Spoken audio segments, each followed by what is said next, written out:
You found the Stealth Podcast. Tonight, we'll travel through dark and lonely stories. Where in the world are you watching from? What time is it there? Subscribe and leave your like to support us. Let's begin.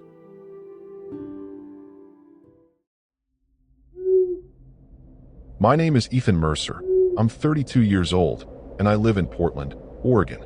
For the past 2 years, I've been living the van life, documenting my travels on my moderately successful YouTube channel. My converted Sprinter has taken me across nearly 40 states, but nothing could have prepared me for what happened in the misty mountains of eastern Tennessee.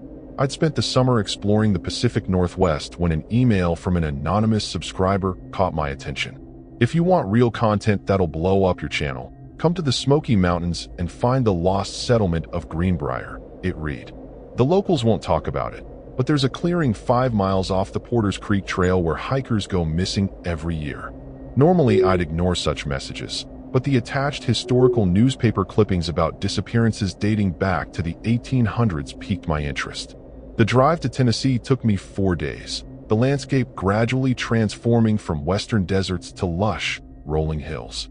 I arrived in Gatlinburg on a Wednesday evening, the tourist town buzzing with families enjoying the mountain getaway. The contrast between their carefree attitudes and the disturbing research I'd been doing made everything feel slightly off-kilter, like I was seeing something they couldn't. I stopped at a local diner called Mountain Memories before heading into the national park. The waitress, a woman in her 60s named Mabel with deep creases around her eyes, grew noticeably quiet when I mentioned Greenbrier. "That's just an old story," she said, refilling my coffee with slightly trembling hands. "There's nothing up there worth seeing." Her reaction only convinced me I was onto something genuinely unusual. That night, I parked at a small campground just outside the national park boundaries. The other campers were pleasant enough, a retired couple from Michigan, a family with 2 teenagers, and a solo hiker named Derek who seemed oddly interested in my plans. "Greenbrier, huh?" he said, poking at the campfire we shared. "You know about the Moonlight Man?" When I shook my head, he leaned forward. "Local legend says he's some kind of guardian of the mountains. Tall as a tree with skin like bark. Takes trespassers who disrespect the land." I laughed it off, but Derek's expression remained serious. "They say he only comes when there's no cloud cover and a full moon," he continued. "Stalks through the trees without making a sound." He paused, looking up at the clear sky where the moon hung nearly full. "Tomorrow night's the full moon. If I were you, I'd stay in designated camping areas." Something in his tone made the hair on my arms stand up, but I chalked it up to masterful storytelling. After everyone retired to their tents, I sat up researching Greenbrier on my laptop. The settlement had existed briefly in the late 1800s before being abandoned under mysterious circumstances.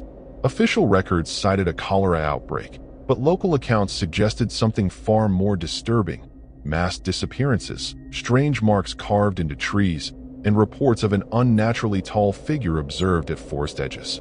I found myself constantly looking up from my screen, scanning the darkened tree lanes surrounding the campground. The next morning, I packed my backpack with supplies for an overnight hike. The plan was to find this supposedly haunted clearing, shoot some footage for my channel, and maybe spend the night there for what I hoped would be my most popular video yet. As I loaded my gear into my van, I noticed Derek watching me from across the campground, his expression unreadable. He raised his hand in a gesture that seemed more warning than farewell. I waved back, ignoring the uneasy feeling settling in my stomach.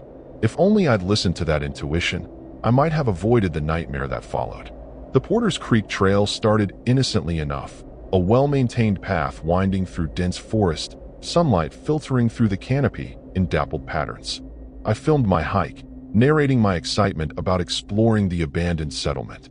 About 3 miles in, I noticed the carved symbols Derek had mentioned, strange angular marks cut deep into several trees.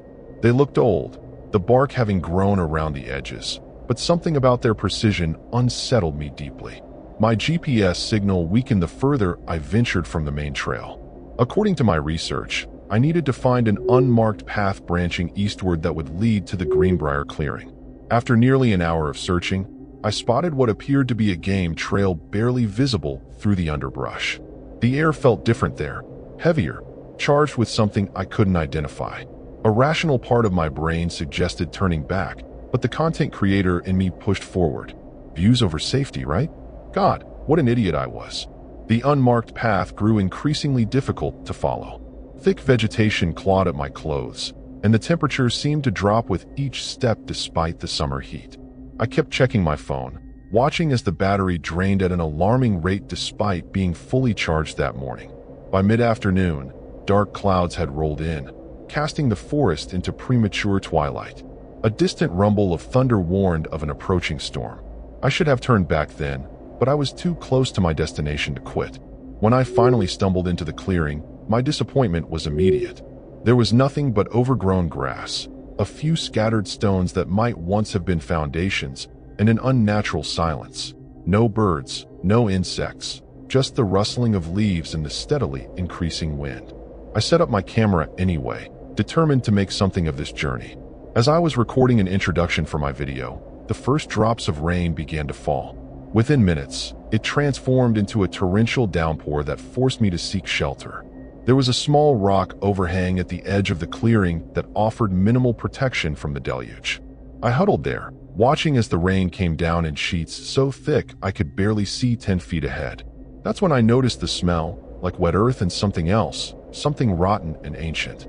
My mind conjured images of old graves opened by rainwater, of things long buried returning to the surface. The storm showed no signs of letting up, and darkness was approaching rapidly.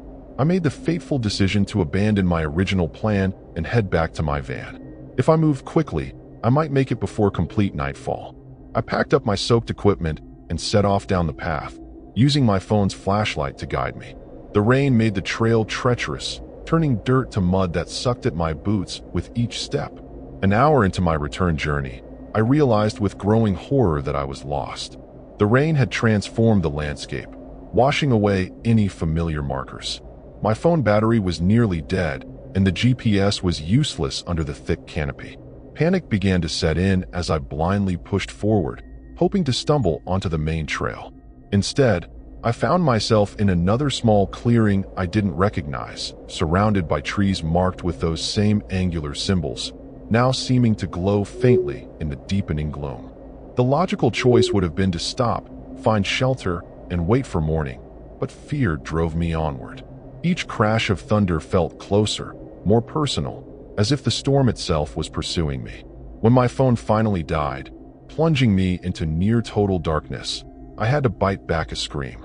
The rain continued relentlessly, soaking through my waterproof jacket and chilling me to the bone. Lightning occasionally illuminated my surroundings in stark, bleached flashes, revealing twisted tree trunks that seemed to reach toward me like grasping hands. Just when I thought things couldn't get worse, I heard it, a sound distinct from the storm, a rhythmic thudding like heavy footsteps, moving deliberately through the forest behind me. I froze, straining to listen over the pounding rain. There it was again, closer now. Something was following me. Without thinking, I broke into a run, slipping and sliding on the muddy ground, branches whipping against my face as I frantically pushed forward into the unknown darkness. The rain finally subsided around midnight, but by then I was hopelessly lost. My clothes were soaked through, I was shivering uncontrollably, and worst of all, I could still hear those methodical footsteps following at a distance, never speeding up, never slowing down, just maintaining their steady pace regardless of how fast I ran or how carefully I tried to hide. I'd catch glimpses during lightning flashes, a tall, impossibly thin silhouette at the edge of my vision, gone when I turned to look directly. I stumbled upon an old hunting cabin just when exhaustion threatened to drop me where I stood. It was little more than 4 crumbling walls and a partially collapsed roof, but it offered some shelter from the elements. Inside, the floorboards were rotted and the air smelled of mildew and something else, something sharp and metallic, like old blood. My flashlight revealed crude symbols scratched into the walls, similar to those I'd seen on the trees, but more elaborate, more deliberate. In one corner lay a pile of backpacks and camping gear, at least 6 different sets, all covered in a thick layer of dust. With trembling hands, I rummaged through them, finding cameras, journals, and personal items belonging to hikers dating back several years. One journal detailed another YouTuber's expedition to find Greenbrier 3 summers ago. The final entry read, "It's been watching me for 3 days. Not coming closer, just watching. I don't think it's human. The writing became increasingly erratic toward the end of the page, trailing off into an incoherent scrawl. I barricaded the door with what furniture remained intact and huddled in the center of the cabin, too terrified to sleep. Around 3 a.m., the footsteps returned, circling the cabin with that same unhurried rhythm. Through cracks in the walls, I glimpsed movement. A figure easily 7 feet tall, inhumanly thin, its skin appearing to shift and ripple like bark in the moonlight. My mind flashed to Derek's warning about the Moonlight Man. The figure completed 3 perfect circles around the cabin before stopping directly in front of the door. For what felt like hours, there was only silence. Then came a sound that still haunts my nightmares, a low, rattling whisper that somehow carried clearly through the walls. Ethan Mercer. It knew my name. How could it possibly know my name? You came looking. Now I've found you. The voice didn't sound human. It was like wind through dead leaves, like brittle branches snapping in winter cold. I bit down on my knuckles to keep from screaming, tasting blood as my teeth broke skin. A long, twisted finger, more like a branch than flesh, slid through a crack in the wall, stretching impossibly as it reached toward me. I scrambled backward until I hit the opposite wall, watching in horror as the appendage continued extending across the room, elongating far beyond what any human limb could. Just before it reached me, it paused, hovering inches from my face. Then it traced a symbol in the air, the same angular mark I'd seen carved into the trees, before slowly withdrawing. Dawn finally broke, gray light filtering through the cracks in the walls. The footsteps and the presence had vanished with the night, but I couldn't shake the feeling of being watched. I gathered a dead hiker's still functioning flashlight and a knife I found among the abandoned gear, then forced myself to leave the dubious safety of the cabin. I had to find my way back to civilization before nightfall returned. The forest seemed different in daylight. The trees stood closer together than I remembered, creating a claustrophobic maze that disoriented me further. I discovered more symbols carved freshly into the bark, the cuts still oozing sap like open wounds. Some intuitive part of me recognized they formed a trail, not leading me out, but deeper into the wilderness. I chose to go in the opposite direction, using the position of the sun to maintain a westward course toward where I believed the main trail should be. By midday, I stumbled across something that stopped me cold, my own footprints from the previous day, heading in the direction I'd just come from. Somehow, despite hours of walking, I'd circled back to my starting point. Worse, among my tracks were others, enormous, elongated impressions that looked like a cross between human footprints and tree roots, perfectly aligned with mine, as if whatever made them had been stepping exactly where I had, hours later.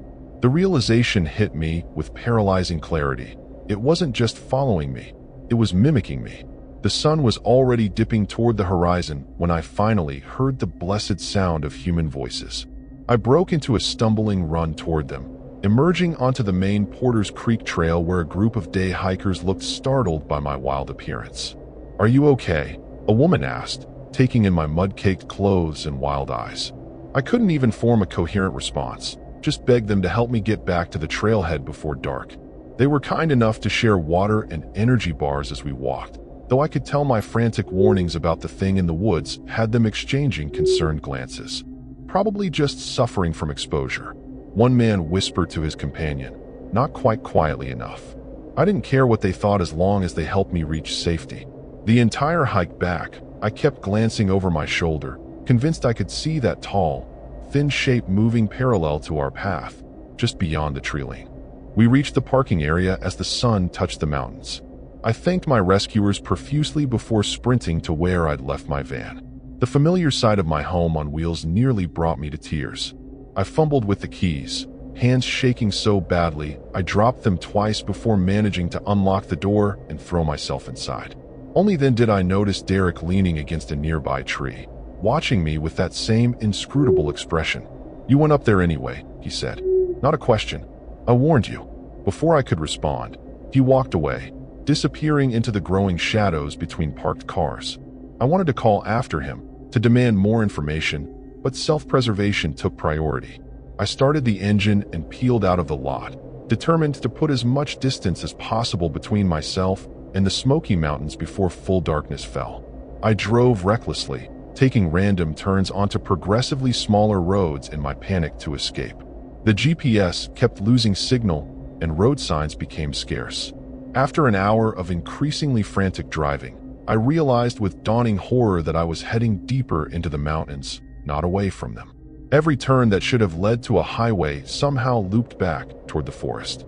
It was as if the road itself was conspiring against me. Night had fully descended when my van's engine suddenly sputtered and died on a remote stretch of road bordered by dense woods. No amount of turning the key could bring it back to life. My headlights flickered and went dark, leaving me in perfect blackness. I tried using the cabin light to see, but it too failed after a few seconds. The familiar comfort of my van transformed into a metal coffin as the temperature inside plummeted unnaturally. Through the windshield, I spotted movement among the trees. That same tall silhouette, its proportions all wrong, limbs too long and joints bending in impossible directions. It stepped onto the road about 50 yards ahead, moonlight revealing what I'd only glimpsed before. What I saw turned my blood to ice. It had the rough shape of a man but stood nearly 8 feet tall, its body composed of twisting bark and branches that constantly shifted and rearranged themselves. Where a face should have been was only a hollow with 2 glowing points of light, like distant stars. Moving with that same deliberate pace, it approached my van. Each step it took seemed to change the landscape around us. Trees bending inward, the road cracking and sprouting weeds, nature reclaiming what humans had built in accelerated time. I lunged for the driver's side door, but roots had already erupted through the floor, wrapping around my ankles. More burst through the walls, cocooning the van and starting to pull it apart at the seams. In desperate panic, I remembered the knife I'd taken from the cabin. I hacked at the roots holding me, severing enough to free my legs, then kicked out the already splintering window. The creature was just yards away now, those glowing eyes fixed on me as branches extended from its body like spider legs. I tumbled out the window and hit the ground running, the knife still clutched in my white-knuckled grip. The forest that had seemed so impenetrable during the day now opened before me, practically creating a path as I fled. This realization came too late. I wasn't escaping, I was being herded. Behind me, I could hear my van being crushed and consumed by the living wood. Ahead, the trees parted to reveal a familiar sight. The clearing where the Greenbrier settlement had once stood, now bathed in moonlight that seemed unnaturally bright. At the center of the clearing stood a circle of those carved symbols, freshly cut into the ground and glowing with a subtle phosphorescence. Beyond it waited Derek, but he wasn't the same man I'd met at the campground. His skin had the same bark-like quality as the creature pursuing me, his eyes holding that same star-like glow. "You were meant to come here," he said, his voice now carrying that same rustling quality. "Some stories need new blood to keep them alive." I stood frozen between 2 nightmares, the approaching forest creature behind me and the thing that had once been Derek ahead. "What are you?" I managed to ask, my voice barely a whisper. Derek smiled, his face cracking along the seams like ancient wood. "We are the Guardians," he replied. "We protect what's sacred from those who would exploit it. People like you, Ethan, who see only content where others see hallowed ground." The truth dawned on me with sickening clarity. The email luring me here, Derek at the campground, it had all been a trap. The others, I stammered, thinking of the abandoned gear in the cabin. The missing hikers. Derek's smile widened inhumanly. "They serve the forest now, as will you." Behind me, the footsteps had stopped. I didn't need to turn to know the Moonlight Man stood just inches away, close enough that I could feel the unnatural cold radiating from its body.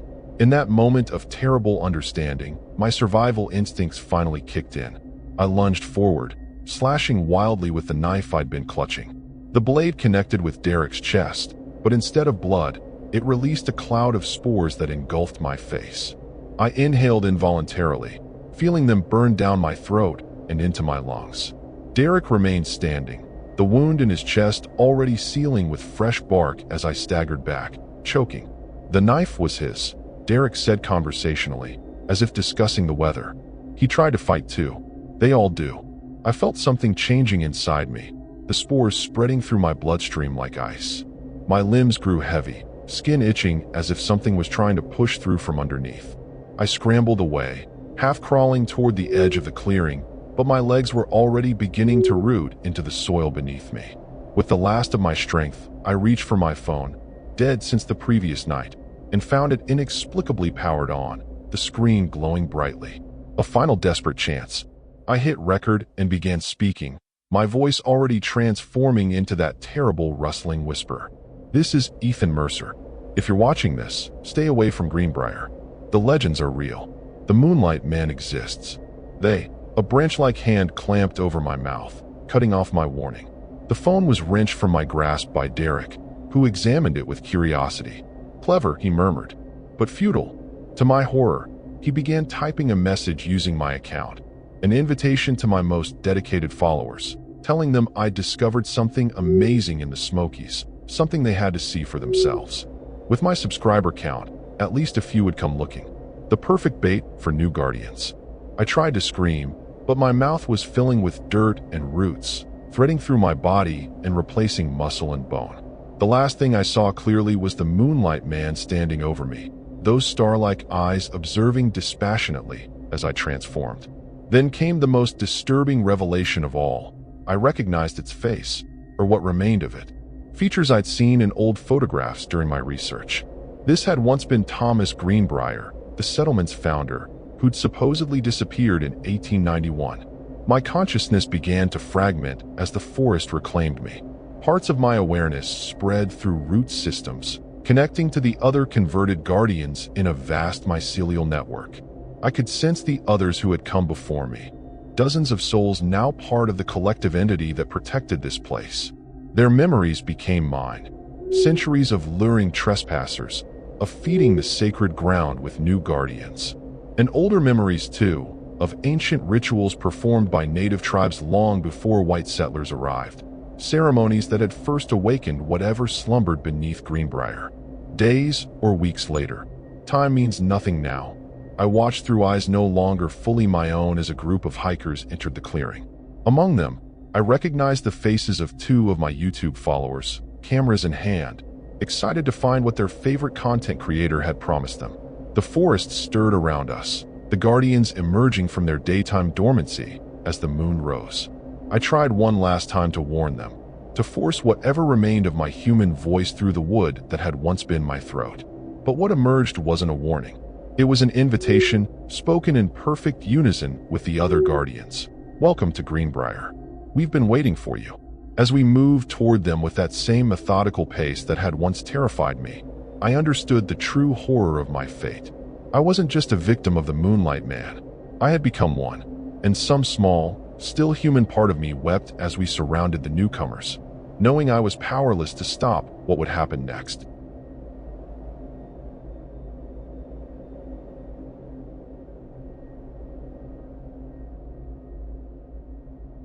My name is Maya Donovan. I'm 28 years old, and I live in Austin, Texas.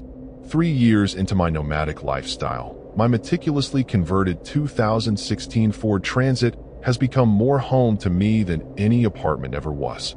My social media followers know me for my sunny disposition and practical van life tips, but no one who watches my cheerful videos could have imagined the nightmare I experienced in Western Tennessee. It all started with a comment on one of my YouTube videos. If you want to see something really special, check out Reelfoot Lake in Tennessee. Park at the abandoned boat launch on the northwest shore. Wait until sunset. Normally, I ignore cryptic suggestions, but something about this one stuck with me. Maybe it was the melancholy I was feeling after breaking up with my boyfriend of 2 years, or maybe it was the unusually specific nature of the comment. Either way, I found myself plotting a route to northwestern Tennessee. The drive from Nashville took me through rolling farmland that gradually flattened as I approached the Mississippi River basin. Reelfoot Lake itself was stunning, a vast wetland created by the famous New Madrid earthquakes of 1811 to 1812 that caused the Mississippi to temporarily flow backward, flooding the forest and creating this haunting landscape of cypress trees rising from the water. The locals I met at a gas station told me the Native Americans believed the lake was formed when the Great Spirit stomped his foot in anger, causing the earth to sink. I arrived at Reelfoot Lake State Park in the early afternoon and spent a few hours filming content at the visitor center, learning about the unique ecosystem. The park ranger, A weathered man named Curtis with kind eyes and a perpetual frown became visibly uncomfortable when I mentioned the abandoned boat launch. "That property's private now," he said, a little too quickly. "Old Murphy place. Family disappeared back in the 80s. Nothing but trouble out there." When I pressed for details, he changed the subject, but his discomfort only intensified my curiosity. Later that evening at a local diner called Blue Bank, I overheard whispers about the Murphy curse from a table of elderly men drinking coffee. One of them noticed me listening and shot me a warning glance that sent a chill down my spine. The waitress, Lena, a woman about my age with a fading accent that suggested she wasn't local, slid into the booth across from me after her shift ended. "I heard you asking about the Murphy place," she said, voice low. "Most folks around here won't talk about it, but I'm not from here, so I don't mind telling you what I know." According to Lena, the Murphys had been one of the oldest families in the area, descendants of the original settlers who'd claimed land after the earthquakes. They'd operated a successful fishing business until 1985, when all 7 family members vanished overnight, leaving dinner half-eaten on the table and boats still tied to their docks. Local rumors suggested everything from mass suicide to alien abduction, but the most persistent story involved something called the Reelfoot Whisperer, an entity that supposedly lured people into the swamp with voices that sounded exactly like their loved ones. "Some say it's just methane gas making people hallucinate," Lena explained, picking at her chipped nail polish. "Others think it's the spirits of the Chickasaw who were forced off this land. All I know is, every few years, someone goes missing out there. Always on the night of the spring equinox." She paused, checking her phone calendar, which happens to be tomorrow night. The coincidence made my skin prickle, but I dismissed it as local superstition. After all, I'd built my brand on exploring haunted locations that always turned out to have perfectly rational explanations. I spent that night at a designated campground in the state park, but my mind kept returning to the abandoned boat launch. If the legends were true, it would make for my most viewed content ever. If they weren't, which was far more likely, I'd still have beautiful footage of a historic location. Win-win. Before settling in for the night, I researched the Murphy family disappearance online, finding only a few old newspaper articles that offered no conclusive explanation. The most interesting detail was a statement from the sole survivor, a family friend who'd been staying with them, but had fortunately left for a supply run on the night of the disappearance. He claimed to have heard strange voices calling from the lake as he returned, voices that sounded exactly like the Murphy family, but somehow wrong. As I drifted off to sleep in my van, a light rain began to patter on the roof, accompanied by a distant rumble of thunder. I dreamed of dark water rising slowly around me, of pale faces watching from just beneath the surface, and of a voice that sounded exactly like my ex-boyfriend calling my name from somewhere in the murky depths. I awoke with a start at 3:17 a.m., drenched in sweat despite the cool spring air. Outside, an owl hooted 3 times, and somewhere in the distance, I could have sworn I heard someone whisper my name. The next morning dawned misty and gray, the lake shrouded in fog that seemed to muffle all sound. I spent the day exploring the marked trails, filming content about the unique ecosystem, but my thoughts kept returning to the abandoned boat launch. By mid-afternoon, I'd made my decision. I would find the Murphy place and spend the night there. The spring equinox angle was too perfect to pass up from a content perspective. I checked out of the state park campground and followed the directions Lena had reluctantly provided, down increasingly narrow roads that hugged the shoreline.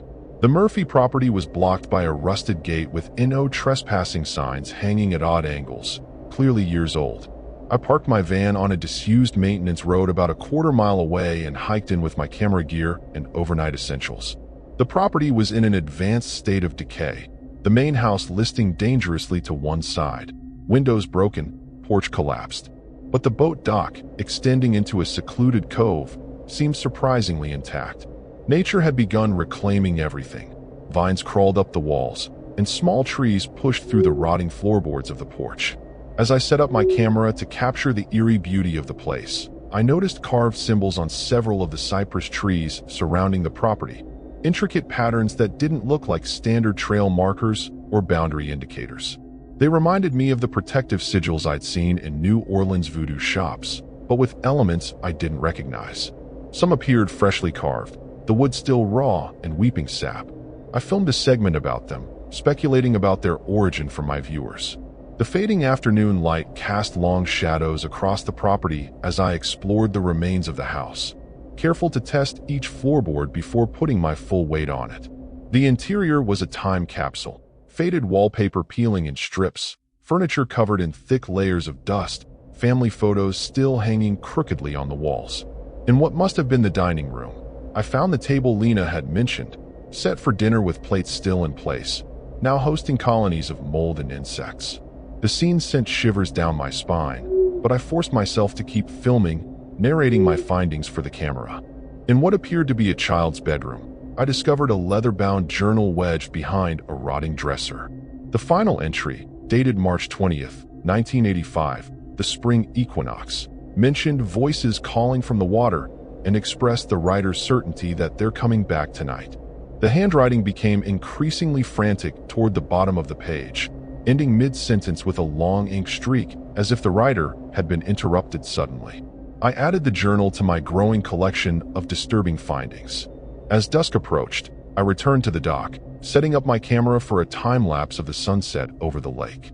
The fog had thickened again, creating an otherworldly atmosphere as the last rays of sunlight filtered through the cypress trees. That's when I noticed something odd, small ripples in the water, moving against the current, approaching the dock in a deliberate pattern. I zoomed in with my camera, but could see nothing causing the disturbance. A fish perhaps, or a turtle, I told myself, ignoring the unease building in my stomach. With darkness falling, I retreated to a small clearing near the house where I'd left my camping supplies. I built a small fire in a stone ring that suggested others had camped here before, probably urban explorers like myself. As I warmed a can of soup over the flames, I couldn't shake the feeling of being watched from the tree line. Twice I stood up, shining my flashlight into the darkness, but saw nothing except cypress knees and hanging moss swaying gently in the breeze. The spring equinox night was surprisingly cold, and I pulled my jacket tighter as I sat beside the fire, recording a whispered narration about the atmosphere and my impressions of the place. There's definitely something strange about this property, I told my invisible audience. A heaviness in the air, like the boundary between past and present is thinner here. As if in response, the fire suddenly flared, sending sparks spiraling upward. In that moment, I thought I heard a voice, faint but distinct, calling my name from the direction of the lake. "Hello," I called, my own voice sounding thin and frightened in the darkness. No response came, but the feeling of being observed intensified. I told myself it was just the weight of expectation. I'd come here looking for something creepy, so of course my mind was playing tricks on me. Still, I found myself repeatedly checking the footage on my camera, half expecting to see a figure I'd missed in real time. Around midnight, exhaustion finally overcame my unease, and I retreated to the relative safety of my sleeping bag, zipping the tent flap securely behind me. I woke sometime later to the sound of splashing water, gentle at first, then more insistent, like someone wading ashore. My phone showed 3:17 a.m., exactly the same time I'd awakened the previous night. Coincidence, I told myself, but my hands trembled as I reached for my flashlight. Before I could turn it on, I heard it again, my name, called in a voice that was hauntingly familiar. It was my ex-boyfriend, Cameron. But that was impossible. He was in California, thousands of miles away. Yet I'd know his voice anywhere. "Maya, help me. I'm hurt." Cameron's voice called from the direction of the dock, panic evident in his tone. I froze, my rational mind warring with my instincts. It couldn't be him, yet the voice was perfect, that slight catch in his throat when he was frightened, the way he pronounced my name with emphasis on the second syllable. Another splash, followed by a pained groan. "Please, Maya, I need you." Against my better judgment, I unzipped the tent and stepped outside, flashlight beam cutting through the dense fog that had settled over the property. The fire had died to embers, casting just enough light to navigate by. I moved cautiously toward the dock, calling out, "Cameron, how did you find me? What are you doing here?" No response came, but I could hear labored breathing from the direction of the water. As I approached the dock, my flashlight illuminated something that stopped me cold. Wet footprints leading from the lake to the shore, but they weren't human. They resembled massive webbed impressions, each nearly 2 feet across. with what looked like claw marks at the edges. They led directly to where I now stood, yet nothing was there. I swept my light across the dock and gasped. Floating face down in the water was a red jacket identical to Cameron's favorite one, the one he'd been wearing in the last photo he'd sent me. No, no, no, I whispered, backing away. That's when I heard a chorus of voices, not just Cameron's now, but others. An elderly woman calling for her son, a child crying for her mother, overlapping pleas for help that seemed to emanate from the fog itself. "Save us, Maya," they called in unison, their voices echoing unnaturally across the water. "We're trapped here. Only you can help us." Among them, I recognized the voices of my parents, my best friend from college, even my childhood dog's distinctive bark, all people and things I loved, all supposedly in danger, all impossibly present in this remote Tennessee cove. Through the swirling mist, I could make out shapes moving on the surface of the lake. Human-like figures walking on the water, their forms distorted and elongated. As they drew closer, I saw they weren't walking on the water but were part of it, their bodies composed of the lake itself, water shaped into human form, faces constantly shifting between features I recognized and grotesque, inhuman configurations. The voices continued, growing more desperate, more persuasive, as the water figures approached the dock. I backed away, stumbling over exposed roots, my camera forgotten as blind panic took over. The journal's mention of voices calling from the water echoed in my mind as I ran for the tree line. Behind me, I heard a sound like water rushing onto shore, followed by the unmistakable squelch of wet footsteps in pursuit. I dared not look back, focusing instead on the path ahead, praying I was headed in the right direction to find my van. In my haste, I lost my flashlight, forced to navigate by the dim moonlight filtering through fog and trees. Branches clawed at my face and arms as I ran, the unfamiliar terrain making each step treacherous. The voices followed, now whispering directly in my ears though nothing visible was beside me. "Maya, why are you running? Don't you love us anymore? We came all this way for you." The words were accompanied by the sensation of cold, wet fingers brushing against my neck. I broke through the trees into a small clearing and stopped short. This wasn't the way I'd come. Instead of the maintenance road where I'd left my van, I found myself facing the Murphy house again, somehow having circled back despite running in what I'd thought was a straight line. The house looked different in the moonlight, less decayed, lights glowing warmly in windows that had been broken just hours before. From inside came the sounds of a family dinner, clinking cutlery, laughter, casual conversation. Through the dining room window, I could see people seated around the table, a middle-aged couple, 3 teenagers, an elderly woman, and a young child. They were dressed in styles from the 1980s, their faces alight with joy as they passed dishes around. With dawning horror, I realized I was seeing the Murphy family on the night they disappeared. As if sensing my presence, all 7 heads turned simultaneously to look directly at me, their smiles widening to impossible proportions, revealing rows of needle-like teeth. "Join us for dinner, Maya," they called in unison, their voices carrying the same unnatural resonance as those from the lake. "We've been waiting for you." The front door swung open invitingly, though no one had touched it. Inside, the table now had an 8th place setting. From the lake behind me came the sound of more things emerging from the water, cutting off my retreat. I was being herded toward the house by whatever entities controlled this property. In desperate panic, I remembered the symbols carved into the cypress trees, the protective sigils. I lunged for the nearest tree, pressing my palm against the freshly carved symbol. A surge of energy rippled through the ground beneath my feet, and the apparitions faltered momentarily. The house flickered like a bad TV signal, briefly revealing its true dilapidated state before the illusion reasserted itself. But that moment was enough. I spotted a gap in the circle of water creatures closing in around me and sprinted through it, ignoring the grasping, liquid hands that clutched at my clothes. The voices changed tactics, no longer pleading but threatening, cursing me in languages I didn't recognize interspersed with personal details they couldn't possibly know. Secrets I'd never shared, private thoughts I'd never voiced. The fog thickened until I could barely see 3 feet ahead, and the ground beneath my feet grew soft and muddy, sucking at my boots with each step. I was being drawn back toward the lake. I realized with mounting dread, my sense of direction completely gone in the supernatural mist. Just when I thought all hope was lost, my foot struck something solid, the edge of a paved surface. The maintenance road. I followed it blindly, the voices and splashing sounds growing more frantic behind me. Through the fog, I caught a glimpse of my van's reflective strips, a beacon of normalcy in this nightmare. With the last of my strength, I sprinted toward it, fumbling for my keys as the sounds of pursuit grew closer. I reached my van just as the first of the water figures emerged from the fog, its liquid body catching moonlight in disturbing patterns. I fumbled with the key fob, dropping it once before managing to unlock the door and throw myself inside. As I turned the key in the ignition, pale hands slapped against my windows, leaving trails of murky water that seemed to move with purpose, forming those same symbols I'd seen on the trees, but in reverse orientation.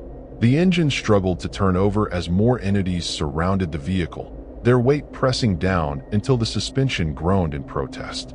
Through the windshield, I could see their faces cycling rapidly through people I knew. Cameron, my parents, friends, even my own face grinning back at me with those same needle teeth. The temperature inside the van plummeted, my breath fogging in the suddenly frigid air. The windows began to frost over despite the spring weather, ice crystals forming in patterns that mimicked the reversed symbols. With one last desperate turn of the key, the engine roared to life. I threw the van into reverse, tires spinning in the mud before finding purchase. The creatures clung to the vehicle, one actually managing to partially materialize through the passenger window, a liquid arm terminating in two long fingers reaching for the steering wheel. I swatted it away, feeling it dissolve into ice-cold water that soaked my sleeve and burned like acid. I sped down the maintenance road, windshield wipers struggling to clear the unnatural fog that seemed to thicken with each passing second. The GPS showed only static, and my phone had no signal. I was driving blind, guided only by the narrow tunnel of visibility provided by my headlights. Behind me, I could see in the rearview mirror that the water creatures were pursuing, moving with impossible speed, flowing over the ground like a flash flood given purpose and malice. The road curved sharply, and I nearly missed the turn, tires skidding on the wet pavement. As I fought to regain control, my headlights swept across a figure standing motionless in the center of the road, a woman in soaked clothing, her face hidden by long dark hair. I swerved to avoid her, sending the van into a spin that ended with my passenger side slamming into a tree. The impact deployed the airbags, dazing me momentarily.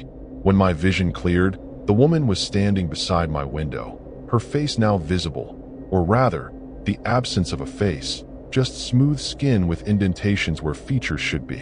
She pressed her hand against the glass, and ice crystals spread from her palm, forming a clear message: the price must be paid. Pure terror gave me the strength to restart the stalled engine and accelerate away, side mirror snapping off against the tree trunk as I pulled forward. The entities were still in pursuit, but they seemed to be slowing, becoming less cohesive the farther I got from the Murphy property. By the time I reached the main road, they had fallen behind, though the unnatural fog persisted, limiting visibility to mere yards ahead. I drove aimlessly, focused only on putting distance between myself and what I'd experienced. After what felt like hours, but was probably only minutes, I spotted the welcoming lights of an all-night diner just off the highway. I pulled into the parking lot and sat there, hands shaking too badly to remove the keys from the ignition. A tap on my window nearly caused me to scream. A state trooper, looking concerned. "You all right, ma'am?" he asked when I finally managed to lower the window. "You're bleeding." I touched my forehead, fingers coming away red. I hadn't even noticed the injury in my panic. When I tried to explain what had happened, the words came out jumbled and hysterical. The trooper's expression shifted from concern to suspicion, especially when he noticed my soaked clothes and the water damage inside the van. "Step out of the vehicle, please," he said, his hand resting casually near his weapon. "I think you'd better come with me to the station and get yourself cleaned up. Then we can talk about why you were trespassing on private property." My protest that something supernatural was happening fell on deaf ears. All he heard was a confession to being on the Murphy land illegally. At the small sheriff's station, I was given a blanket and a cup of terrible coffee while the trooper filed his report. The night dispatcher, an elderly man named Frank who'd apparently been with the department since the 70s, kept giving me strange looks. Finally, he wheeled his chair over to where I sat. "You went out to the Murphy place, didn't you?" he asked in a low voice. "On the equinox night." "Lord, girl, don't you know better?" Before I could respond, he rolled up his sleeve, revealing a forearm covered in scars that formed patterns identical to the symbols I'd seen carved into the trees. "I was the friend staying with them," he said. "The one who survived in '85. Only survived because Old Man Murphy had shown me the protection signs earlier that day.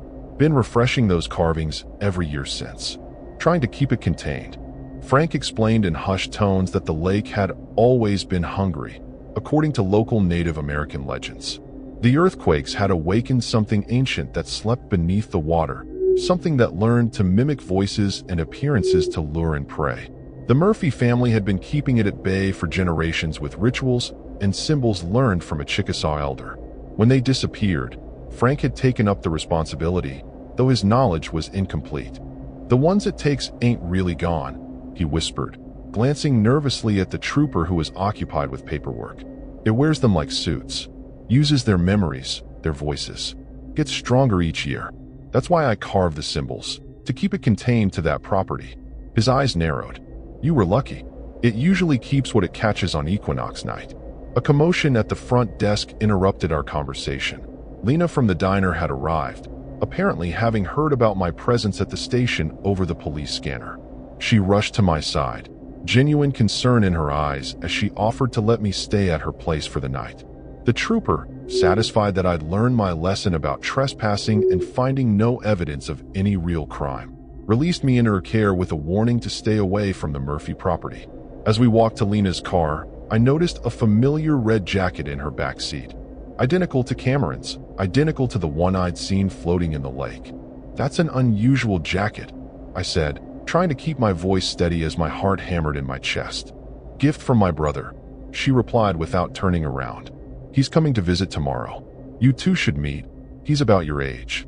As she held the car door open for me, her sleeve rode up slightly, revealing what looked like scales beneath her skin, glistening wetly in the parking lot lights.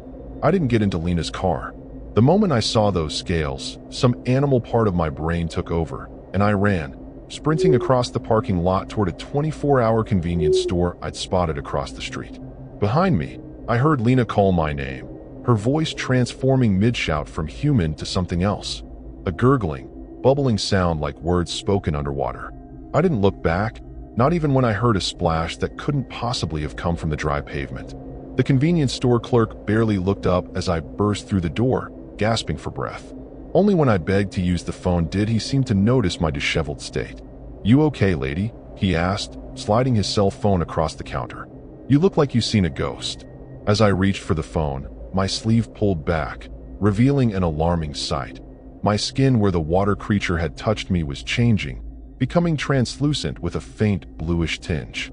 Beneath the surface, I could see tiny currents moving through my veins, as if my blood was being replaced by lake water. With trembling fingers, I dialed 911, but the line was dead, not even a dial tone. The clerk's expression remained neutral, almost bored, as he took his phone back. "Won't work during the equinox," he said matter-of-factly. "Nothing electronic works right when the lake rises." He tilted his head, studying me with eyes that suddenly seemed too reflective. "You're marked now. They'll find you wherever you go in real foot. Best make peace with it." I backed away from the counter, knocking over a display of beef jerky. The clerk didn't move to stop me or clean up the mess. He just watched, a slight smile playing at the corners of his mouth, a mouth that seemed wider than it had been moments before. Through the storefront windows, I could see figures gathering in the parking lot. Lena, the state trooper, Frank from the police station, and others I didn't recognize, all standing perfectly still, their faces tilted upward as rain began to fall. The only other exit was a bathroom window. I locked myself in the single restroom and climbed onto the toilet, pushing at the small window until it reluctantly slid open. As I hoisted myself up, I caught a glimpse of my reflection in the mirror.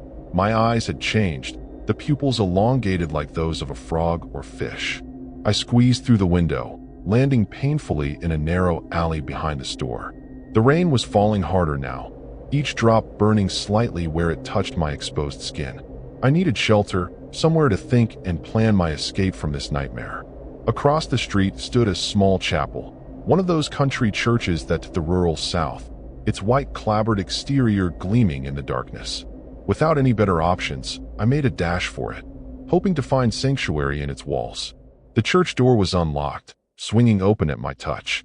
Inside, rows of simple wooden pews faced a plain altar adorned only with a cross and a Bible. The silence was absolute, the air still and musty as if the building had been closed up for some time. I collapsed into a pew, water dripping from my clothes onto the worn floorboards, where it seemed to move with purpose, forming tiny rivulets that flowed toward the altar. As I tried to collect my thoughts, I became aware of a soft sound, water dripping, but not from me. It came from the back of the church, near the baptismal font. I turned to see water overflowing from the basin, not falling but rising, defying gravity to form a column that slowly took human shape.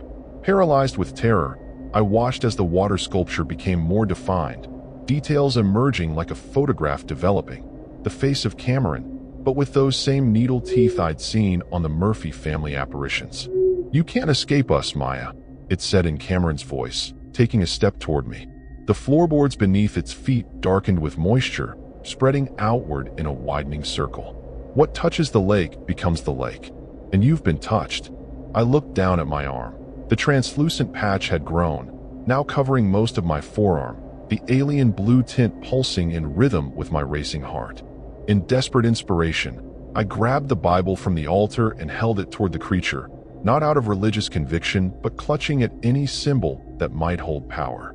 The water Cameron laughed, the sound like bubbles rising through mud. "That won't help you," it gurgled. "This was our land long before their God came. We were old when the first humans arrived. We will be here when the last one joins us beneath the water."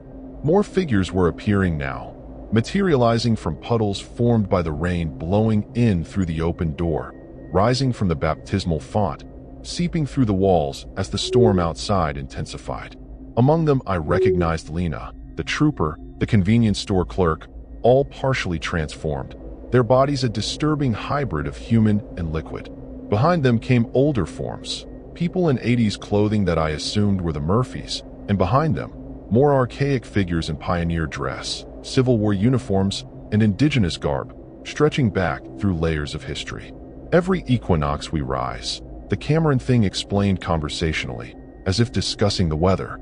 "Every equinox we claim what's ours. Sometimes one, sometimes many." Its hand, now more fin than human, gestured to the assembled water people. "All part of us now, all still themselves in a way. You'll understand soon enough." It was close enough now that I could smell it. Not the clean scent of fresh water, but something ancient and stagnant, like swamps and decay and time itself. In my rapidly deteriorating state, one detail from Frank's explanation surfaced in my mind: the protective symbols.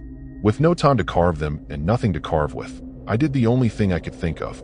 I pressed my fingers into the puddle forming at my feet and began drawing the patterns on the wooden floor, copying from memory what I'd seen on the cypress trees. The effect was immediate.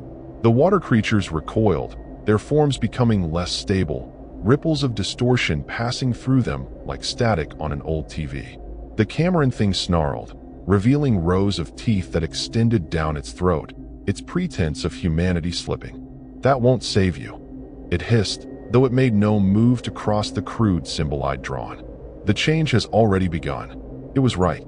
Looking down, I saw the transformation spreading up my arm, past my elbow now, the skin between my fingers beginning to web.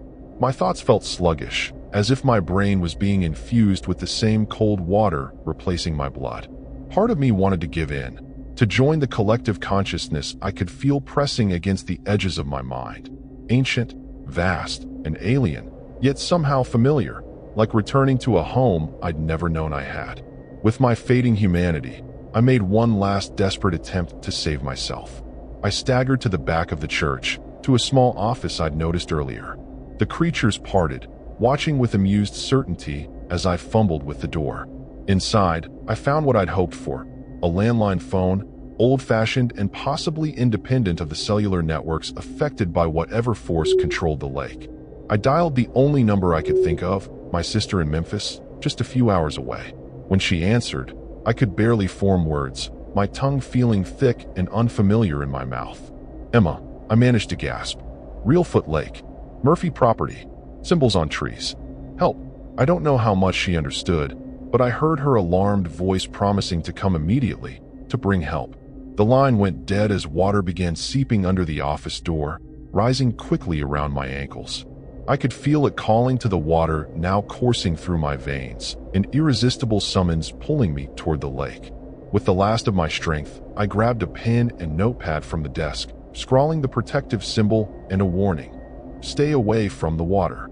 The door burst inward in a miniature tidal wave, carrying the assembled water people with it. As they surrounded me, their cold hands gentle now, welcoming, I felt my resistance fading. The transformation accelerated, spreading across my chest and up my neck. My last human act was to slip the note into a plastic sleeve I used for my van registration, sealing it against the water that was rapidly claiming both the room and my body. The creatures, my new family, led me out into the storm, their voices a comforting chorus in my head now. We moved as one toward the lake, my steps becoming lighter as my body adapted to its new nature. Part of me screamed in silent horror, trapped behind eyes that were no longer fully mine, but that voice grew fainter with each step. We reached the Murphy dock as dawn broke, the storm clearing to reveal a breathtaking sunrise over Reelfoot Lake. Standing at the water's edge, I was torn between the last fragments of my humanity and the seductive call of the collective below the surface. The water before me rippled invitingly, and in its reflection, I hardly recognized myself. My features fluid and undefined, eyes large and black, skin shimmering with an otherworldly blue luminescence. "Welcome home, Maya." The voices chorused as Cameron's water form extended its hand. I took it, feeling our fingers mesh and merge. As we stepped into the lake together, submerging beneath the placid surface, I had one final human thought. My sister would come looking for me, drawn by my desperate call. And when she arrived on the shores of Reelfoot Lake, she would hear a familiar voice calling her name from the water, my voice, perfect in every detail, beckoning her to join us. The lake accepted me fully then, my consciousness expanding to join the ancient entity that had claimed so many before me. We settled into the dark depths to wait for the next equinox, for the next unwary visitor, for the family reunion I now yearned for with inhuman patience. After all, what was time to something as old as the water itself? Emma would come eventually. Everyone did, when the lake called their name in the voice of someone they loved.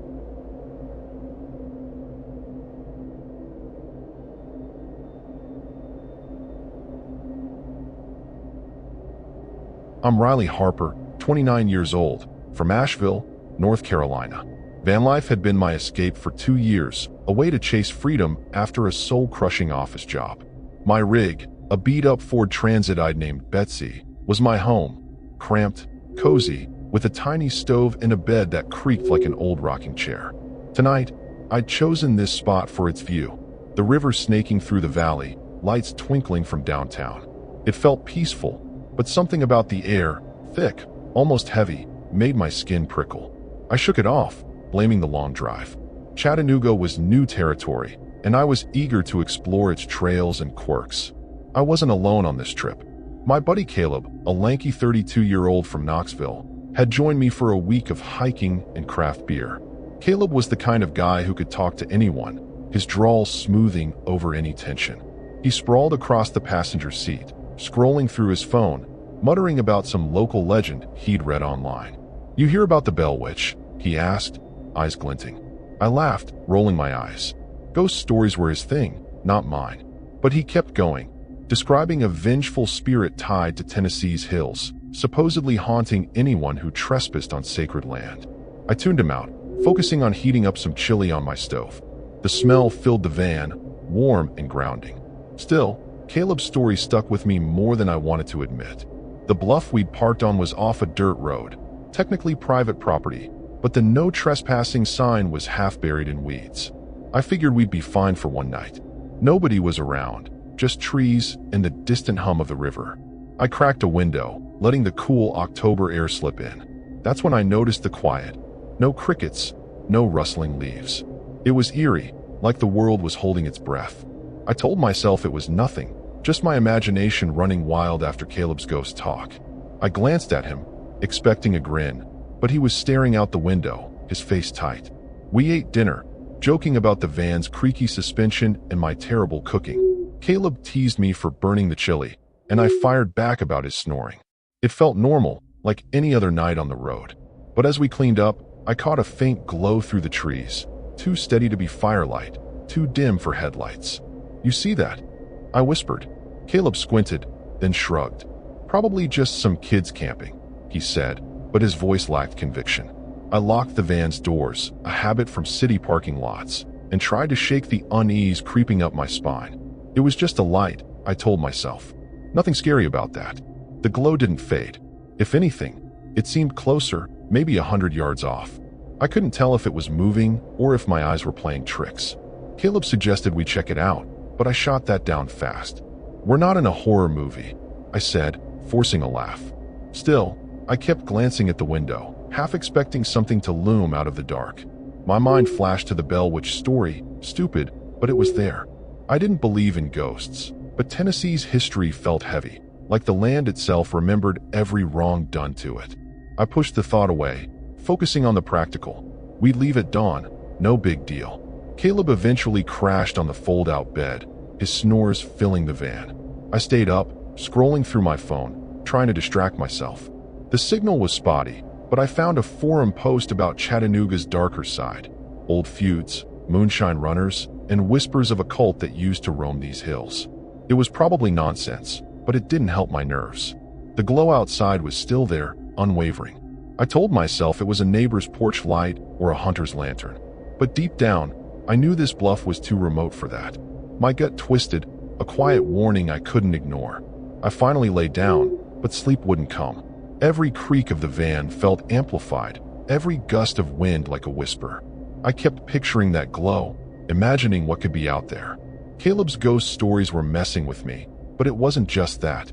Something about this place felt wrong, like we'd stumbled into a corner of the world that didn't want us. I checked my watch, 2 a.m., only a few hours till sunrise. I told myself we'd laugh about this over coffee tomorrow, but the thought felt hollow. The air in the van was stifling now, despite the open window.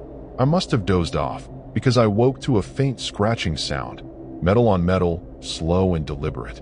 It was coming from the side of the van. My heart lurched, and I sat up, straining to listen. It stopped, then started again, closer this time. I nudged Caleb, whispering his name, but he just mumbled and rolled over. I grabbed my flashlight, its beam shaky in my hand. The glow outside was gone now, replaced by total darkness. That should have been a relief, but it wasn't. The scratching continued, steady, like someone was testing the van's surface, looking for a way in. I held my breath, debating whether to look outside. Part of me wanted to yank the curtain back and face whatever it was, but the other part, the part that felt this was something truly disturbing, kept me frozen. The scratching stopped abruptly, and for a moment, I thought it was over. Then came a low, guttural hum, almost human but not quite, from just beyond the van's door. It wasn't loud, but it was close, too close. My hands shook as I gripped the flashlight, knowing we weren't alone out here, and whatever was outside wasn't just passing through. The hum outside the van stopped, leaving a silence so thick it pressed against my chest. I sat there, flashlight beam darting across the curtains, waiting for something, anything, to happen. Caleb was still out cold, his snores a cruel reminder of how alone I felt in this moment. I wanted to shake him awake, but fear glued me to the spot. What if that hum was just some drunk locals messing around? Chattanooga had its share of rough types, especially out here where the city's glow faded into wilderness. I tried to rationalize it. Maybe they'd seen Betsy's lights and decided to screw with us. But that hum, it wasn't right. It felt like it came from somewhere deep, somewhere disturbing.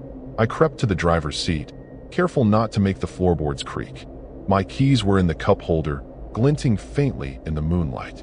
Starting the van and peeling out seemed like the smart move, but Betsy's engine roared like a lawnmower.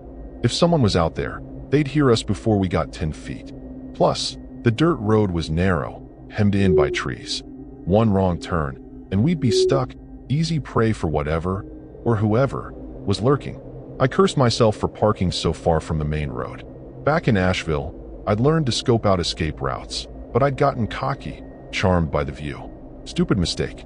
I glanced at Caleb, debating whether to wake him. He'd probably laugh, call me paranoid, but I needed someone else to hear this, to tell me I wasn't losing it. I nudged his shoulder, whispering, "Caleb, get up." He groaned, blinking groggily. "What's your deal, Riley?" he mumbled. I told him about the scratching, the hum, keeping my voice low. He sat up, rubbing his eyes, and listened. Nothing, just silence. "You sure you didn't dream it?" he asked, half teasing. I wanted to smack him, but doubt crept in. Maybe I had imagined it, hyped up by his Bell Witch nonsense. Still, I wasn't taking chances.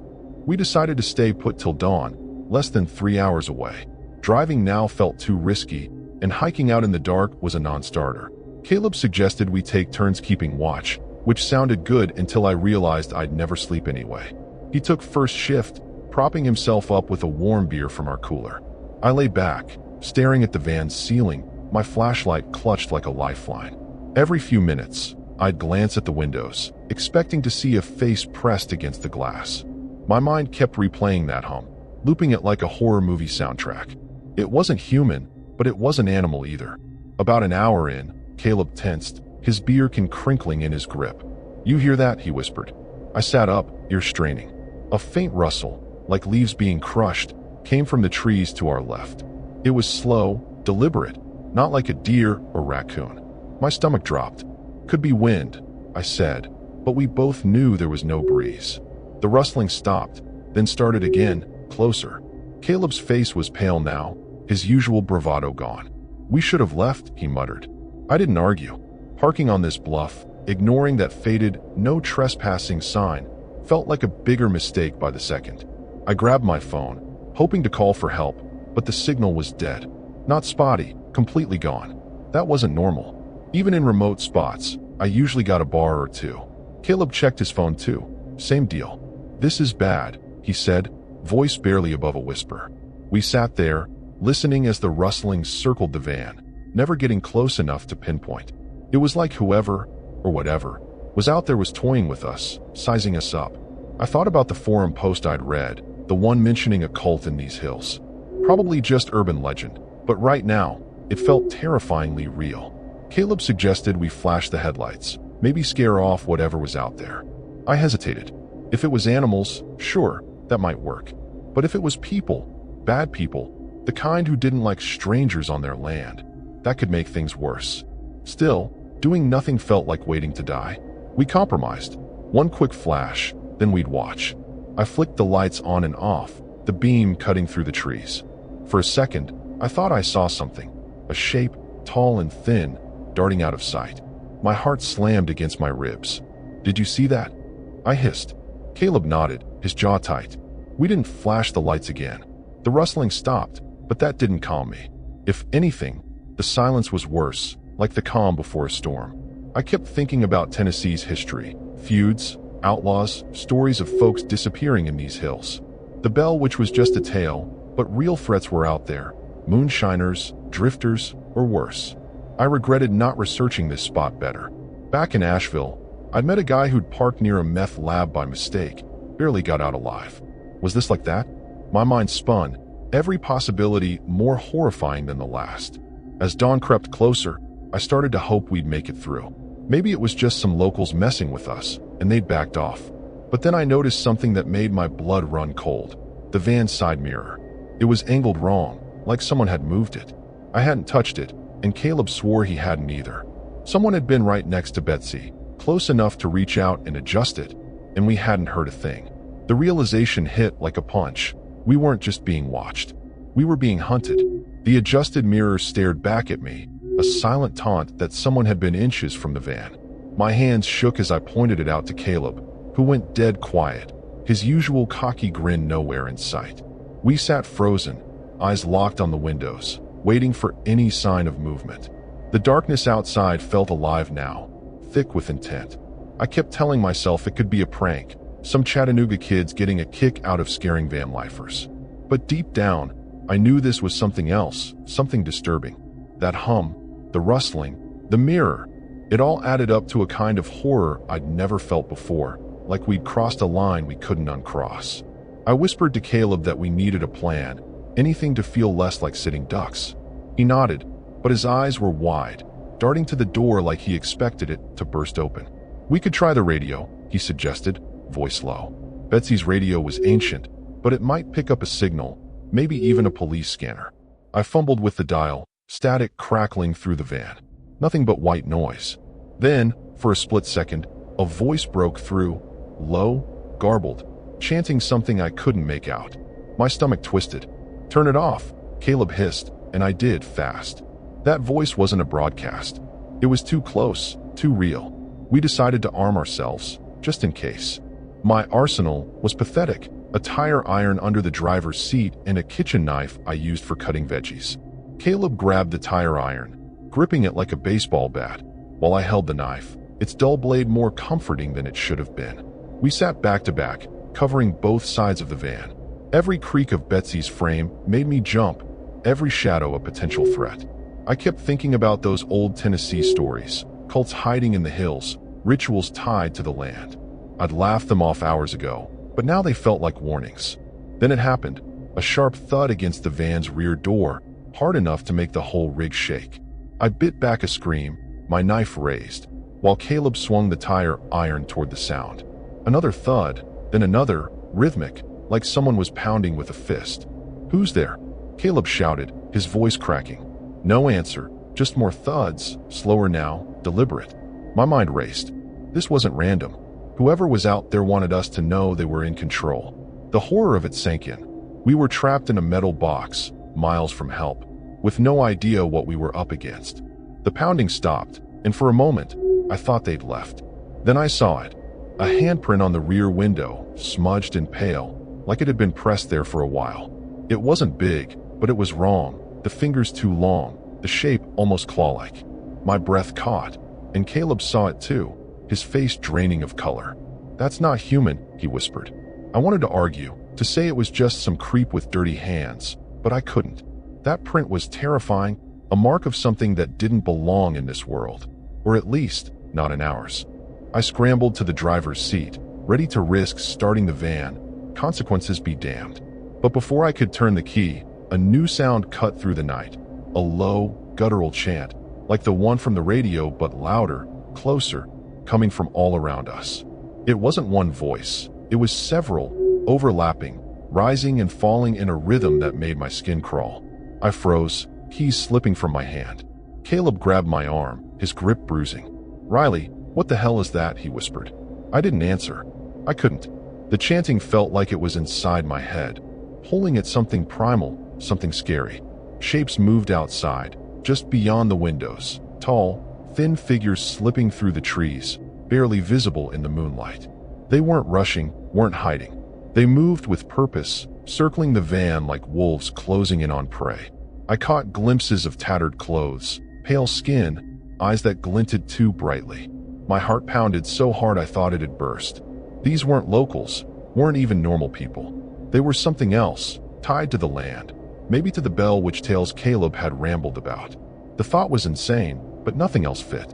Caleb started praying under his breath, words tumbling out in a panic. I wasn't religious, but I almost joined him. The chanting grew louder, the air in the van heavy, like it was pressing us down. I noticed something else. My phone, dead earlier, was now glowing faintly, its screen flickering with static.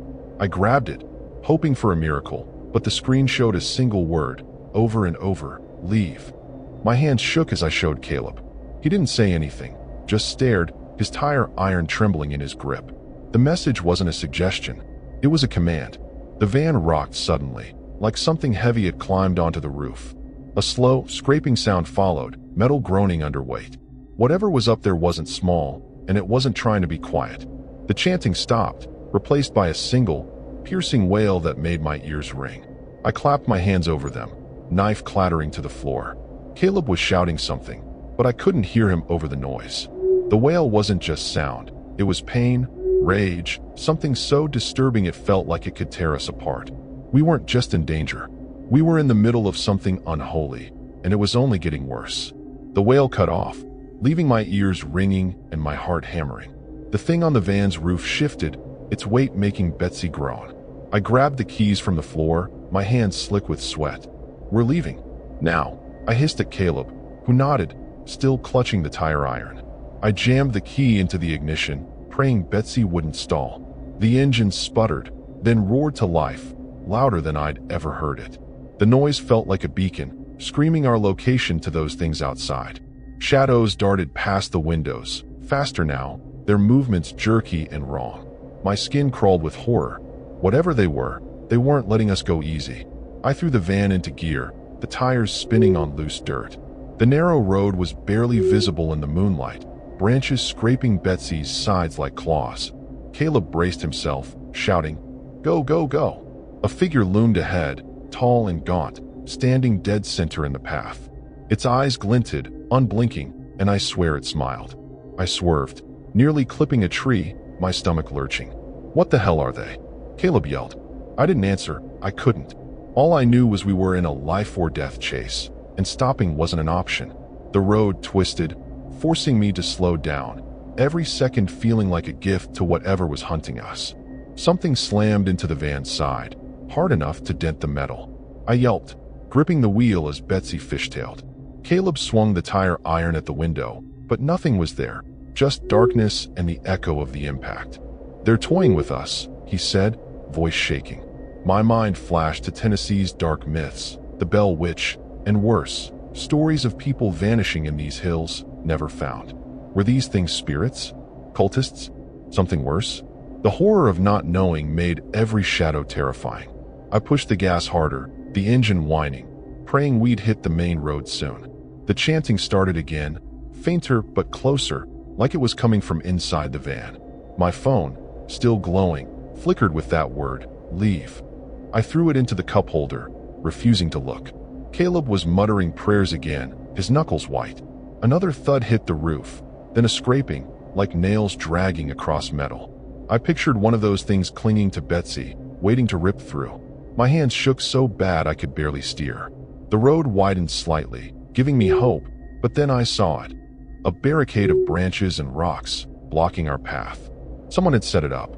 This was a trap. I slammed on the brakes, the van skidding to a stop. The barricade wasn't natural, it was deliberate, stacked with precision. Caleb cursed, scanning the trees. "We gotta move it," he said, but his voice wavered.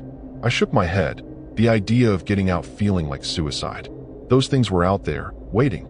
A low laugh, human but twisted, came from the darkness, chilling me to the bone. It wasn't just the creatures now. There were people, bad people, working with them, maybe controlling them. The thought was so disturbing I almost froze, but Caleb's shout snapped me back. "Riley, decide." I threw the van into reverse, tires screeching as I backed up. The scraping on the roof stopped, but I heard footsteps, too many, crunching through the leaves. My headlights caught glimpses of figures weaving through the trees, their movements too fast, too fluid. One stepped into the light, its face pale and stretched, eyes like black pits. I screamed, flooring the gas, not caring if we hit something. Caleb was yelling directions, but I barely heard him. The van rocked as something else hit us, the rear window cracking. We were running, but it felt like they were hurting us, driving us deeper into their territory. I spotted a fork in the road, one path leading down toward the river, the other back into the hills.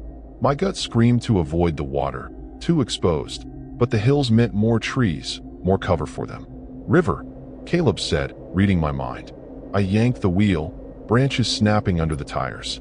The chanting grew louder, the air heavy with that same oppressive weight. My headlights flickered, then dimmed, like something was draining Betsy's power. The horror of being stranded out here, with them, made my throat tighten. I kept driving, praying the road would lead somewhere safe. The van lurched as the ground sloped toward the river. The figures were still out there, shadowing us, their shapes blending with the trees. I caught a glimpse of one holding something, a rope, maybe, or a chain. My mind spun to stories of Chattanooga's underbelly, of outlaws and cults who didn't take kindly to outsiders. Were these people part of that? Or were they something older, tied to the land's dark history? Either way, they wanted us gone, or worse. The river came into view, its surface glinting under the moon. The road ended at a clearing, forcing us to stop. We were cornered. Caleb grabbed the tire iron, his face set. "We fight if we have to," he said, but his voice cracked. I nodded, clutching my knife, though it felt useless against whatever was out there. The chanting stopped, replaced by silence so complete it was suffocating. My headlights went out completely, plunging us into darkness. Footsteps circled the van, slow and deliberate, mixed with that low, twisted laugh. My heart pounded as I realized we weren't just running from danger. We were surrounded by it, and escape was slipping away fast. The silence was worse than the chanting, a predator's pause before the strike. I gripped my knife, its dull blade shaking in my hand, while Caleb held the tire iron like a lifeline.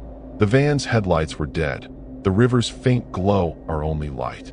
I scanned the windows, catching glints of movement, eyes, maybe, or metal. The horror of our situation was suffocating. Trapped by the water, surrounded by things that weren't human and people who were just as bad. I whispered to Caleb, "We can't stay here." He nodded, but his eyes were wild, like he knew we were out of good options. My mind raced for a plan, but every idea felt like a step toward disaster. Caleb suggested we make a run for the river, maybe swim across to escape.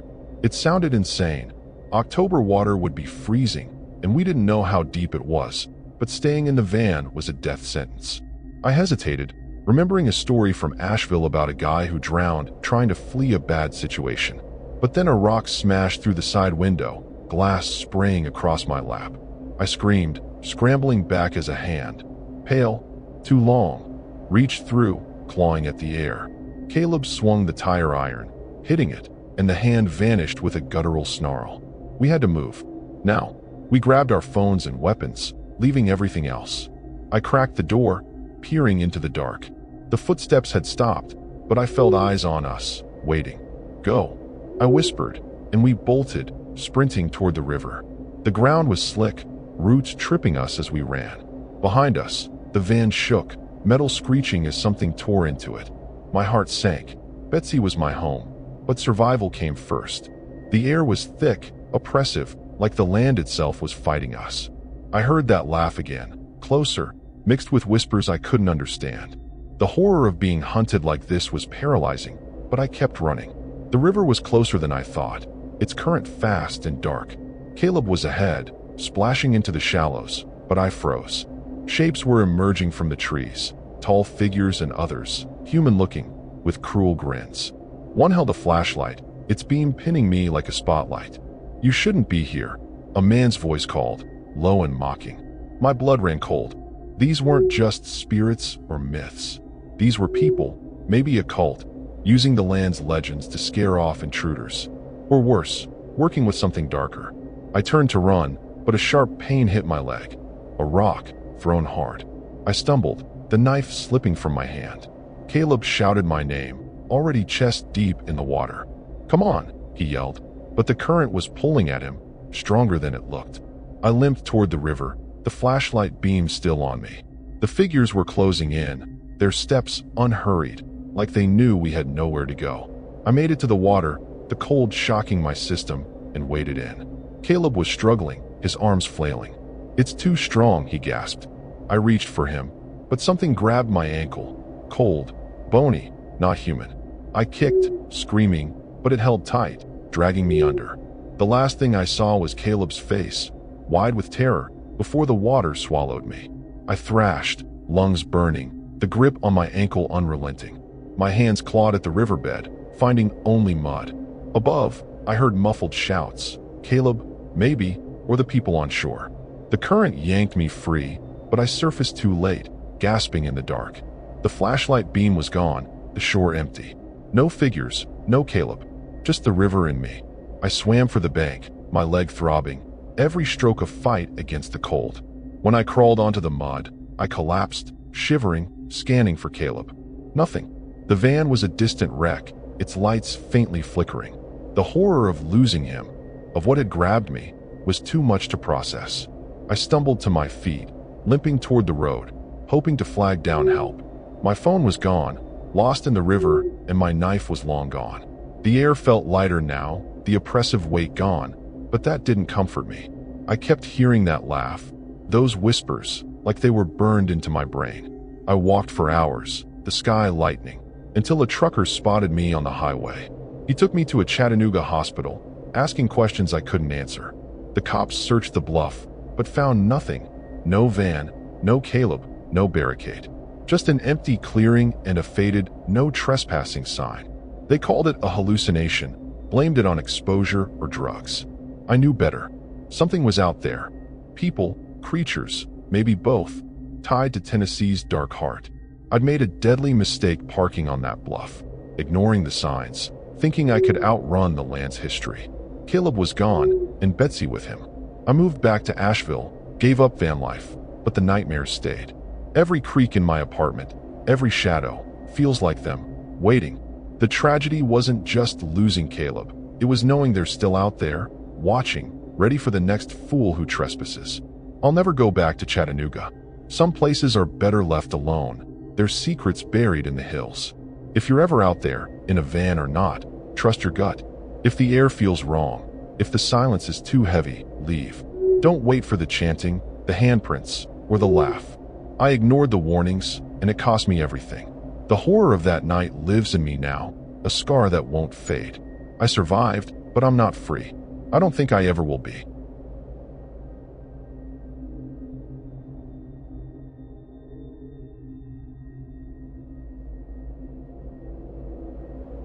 The stars above Chattanooga, Tennessee, glittered like a promise as I eased my van onto a quiet pull-off near Lookout Mountain. I'm Avery Sullivan, 27 years old, from Knoxville, Tennessee. Vanlife was my rebellion against a dead-end retail job, my Sprinter van, dubbed Luna, my ticket to freedom. Luna was a patchwork of DIY fixes, solar panels, a fold-out bed, and a stove that only worked half the time. Tonight, I'd picked this spot for its solitude, tucked off a winding road with a killer view of the valley. The air was crisp, carrying the earthy scent of pine. It felt like a perfect night, but a faint unease gnawed at me, like I'd overlooked something crucial. I wasn't traveling solo. My friend Mara, a 30-year-old photographer from Nashville, was crashing with me for a weekend of hiking and stargazing. Mara was all energy, her laugh loud enough to scare off wildlife. She was sprawled on Luna's bed, flipping through a guidebook, rambling about Chattanooga's history. "You know about the Moon-eyed people?" she asked, eyes sparkling. I shrugged, half listening as I stirred a pot of ramen. She launched into a tale of pale, nocturnal creatures who supposedly lived in these mountains, driven underground by settlers. I chuckled, but the story left a weird aftertaste.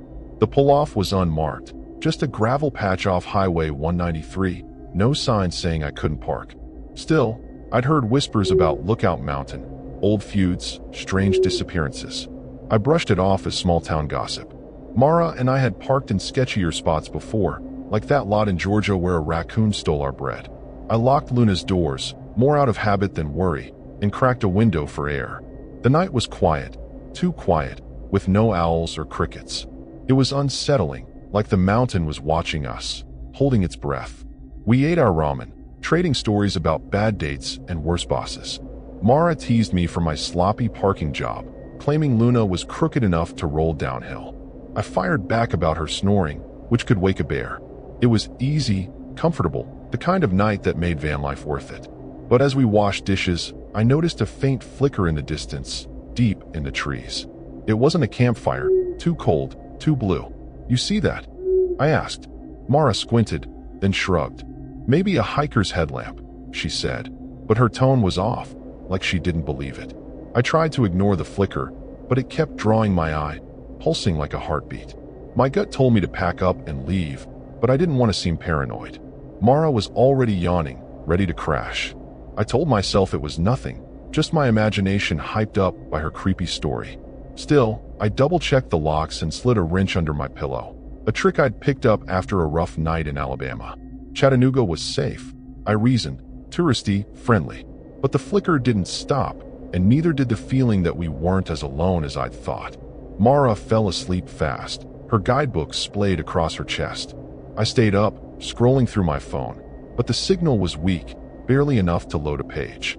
I found a forum post about Lookout Mountain's darker side, caves where people vanished, rumors of a cult that still lingered. It sounded like nonsense, but it didn't help my nerves. The flicker was still there, closer now, maybe 50 yards off. I told myself it was a car, a camper, anything normal. But out here, this late, that felt like a lie. My heart beat faster, a quiet warning I couldn't shake.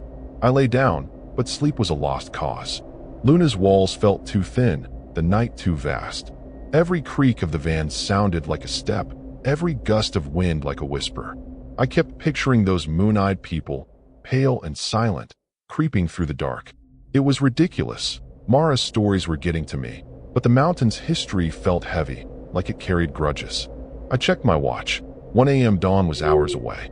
I told myself we'd laugh about this tomorrow, but the thought felt flimsy, like wishful thinking. Then I heard it, a soft tap, like a pebble hitting Luna's side. My breath caught, and I sat up, listening hard. Another tap, then another, slow and rhythmic, coming from the driver's side. I grabbed the wrench, my hands clammy. Mara stirred, but didn't wake. I wanted to call out, demand who was there, but fear kept my mouth shut. The tapping stopped, and for a moment, I thought it was over. Then a low, raspy voice whispered just outside the window, "You don't belong here." My blood ran cold. That wasn't a prank. That was something scary, and it knew we were here. I held my breath, the wrench heavy in my hand, waiting for the voice to speak again. The silence was worse, thick with dread, like the mountain itself was daring me to move. I glanced at Mara, still asleep, oblivious to the horror unfolding outside. The flicker in the trees was gone now, but that didn't calm me. Whoever, or whatever, had spoken was still out there, close enough to touch Luna. My mind raced, torn between waking Mara and staying still, hoping they'd leave. The night felt alive, and we were in its grip. The whisper hung in the air, sharp and cold, like a blade against my spine. I gripped the wrench, my knuckles white, staring at the window where the voice had come from. No movement, no sound, just silence that felt like it was choking me. Mara was still out, her soft snores a cruel contrast to the panic clawing my chest. I wanted to wake her, but what if that voice heard us? Chattanooga's hills were full of stories, moon-eyed people, vengeful spirits, and worse, folks who didn't take kindly to outsiders. That voice didn't sound like a ghost, though. It sounded human, mean, and way too close. The horror of it made my skin prickle, like I'd stepped into something I couldn't walk away from. I slid to the driver's seat, quiet as I could, my eyes locked on the windows. Luna's keys were in my pocket, but starting her up would be like ringing a dinner bell. The road back to Highway 193 was steep, littered with rocks that could shred a tire.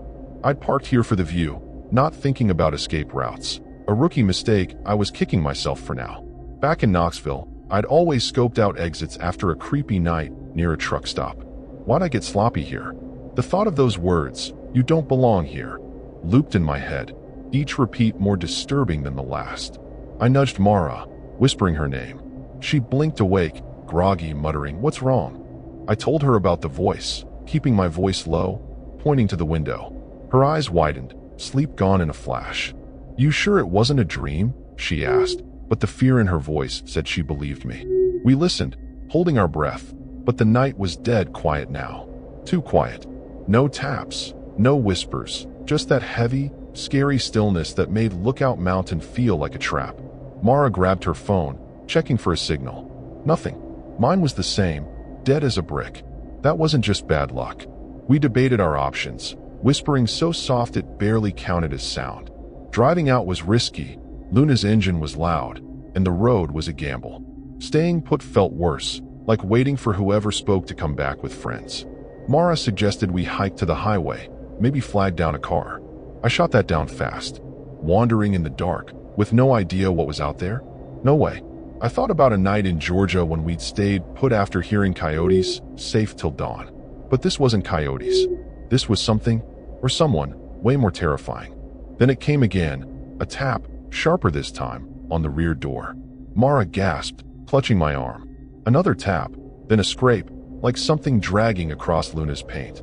My heart slammed against my ribs. I pictured some local thug, maybe part of the cult rumors I'd read about, messing with us for kicks. Or worse, one of those moon-eyed things Mara mentioned, pale and wrong, testing our defenses. The wrench felt useless now, too small for whatever was out there. "We need to see what it is," Mara whispered, her voice shaky but firm. I shook my head, fear gluing me in place. Mara, braver than me, crept to the back window, peeling back the curtain an inch. She froze, her face going pale. "Avery," she hissed, "there's someone out there." I crawled over, my stomach in knots, and peeked. A figure stood maybe 20 feet away, barely visible in the moonlight, tall, hunched, holding something that glinted. A knife? A gun? My blood ran cold. The figure didn't move, just stared at Luna, like it knew we were watching. The horror of being seen, of being targeted, hit me like a truck. This wasn't random. They wanted us scared. We ducked down, hearts pounding, waiting for the figure to do something, anything. Minutes dragged, each one heavier than the last. I kept thinking about Chattanooga's dark side, the stories of people disappearing on this mountain. Were we next? Mara suggested flashing Luna's lights to scare them off, but I wasn't so sure. What if it pissed them off instead? I remembered a guy in Knoxville who'd flashed his lights at a tailgater and ended up with a busted windshield. Out here, with no help, the stakes were higher. But doing nothing felt like surrender, and I was done feeling helpless. I flicked the headlights on. Just for a second, the beam cutting through the dark. The figure was gone, but something else caught my eye. Marks on the ground, like scratches leading toward Luna. Not animal tracks, but deliberate, like someone had dragged a stick or a blade. My throat tightened. Mara saw them too, her breath hitching. "We need to go," she said, voice barely a whisper. I nodded, but before I could move, a new sound started. A low, rhythmic thump, like a heartbeat, coming from the trees. It wasn't loud, but it was close, and it felt wrong, like the mountain itself was waking up. The thumping grew steadier, circling Luna, never getting closer but never fading. I grabbed the keys, ready to risk it all, but then I noticed the rearview mirror. It was tilted, like someone had messed with it from outside. My hands shook as I pointed it out to Mara. She didn't say anything, just stared, her face a mask of fear. Someone had been right next to Luna, touching her, while we were inside. The realization was so disturbing it nearly broke me. We weren't just being watched, we were being hunted, and they were already one step ahead.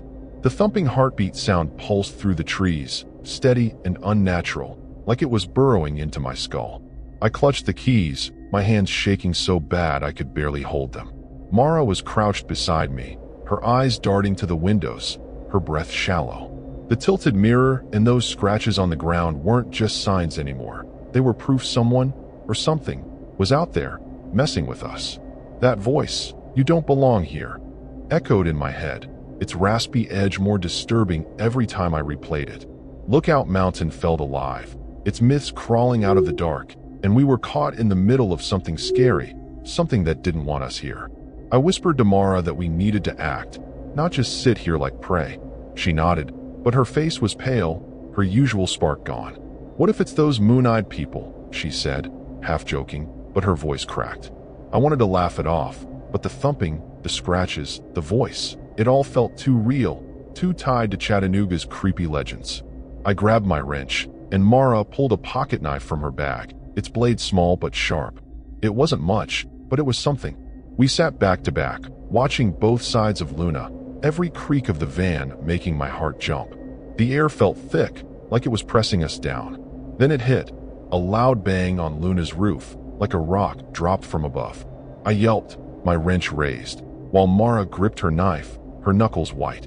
Another bang, then a slow drag, like something heavy sliding across the metal. "Who's there?" I shouted, my voice shaking. No answer, just another bang, closer to the back. My mind raced. Cultists, locals, or something worse. I thought of a story from Knoxville about hikers finding weird symbols in the woods, linked to some old mountain sect. Was that what this was? The horror of not knowing was suffocating. Whatever was up there wasn't just messing around. It was in control. The thumping stopped, and for a second, I thought we'd get a break. Then I saw it. A shadow moving across the front windshield, tall and thin, too long to be human. Mara gasped, pointing, her knife trembling. The shadow paused, like it was staring right at us, then vanished. My stomach dropped. "That wasn't a person," Mara whispered. I wanted to argue, to say it was some jerk with a flashlight, but I couldn't.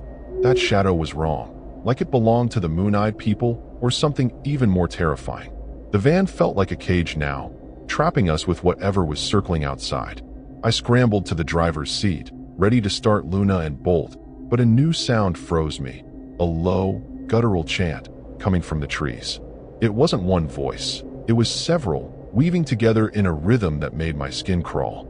The words weren't English, maybe not even human, but they carried a weight, like a warning or a curse. Mara grabbed my arm, her nails digging in. "Avery, that's not normal," she said, her voice barely audible. My mind flashed to the forum post about cults on Lookout Mountain, rituals in the caves. The horror of it hit me. We weren't just trespassing. We'd stumbled into something ancient, something evil. Shapes started moving outside, slipping between the trees. Tall, pale figures with jerky, unnatural steps. My headlights were off, but the moonlight caught their outlines, their eyes glinting like coins. They weren't rushing, just circling, like they had all the time in the world. I caught a glimpse of one closer to Luna, its face blank, almost featureless. My heart pounded so hard I thought it'd burst. These weren't people, not anymore. Were they the moon-eyed people? Spirits? Something worse?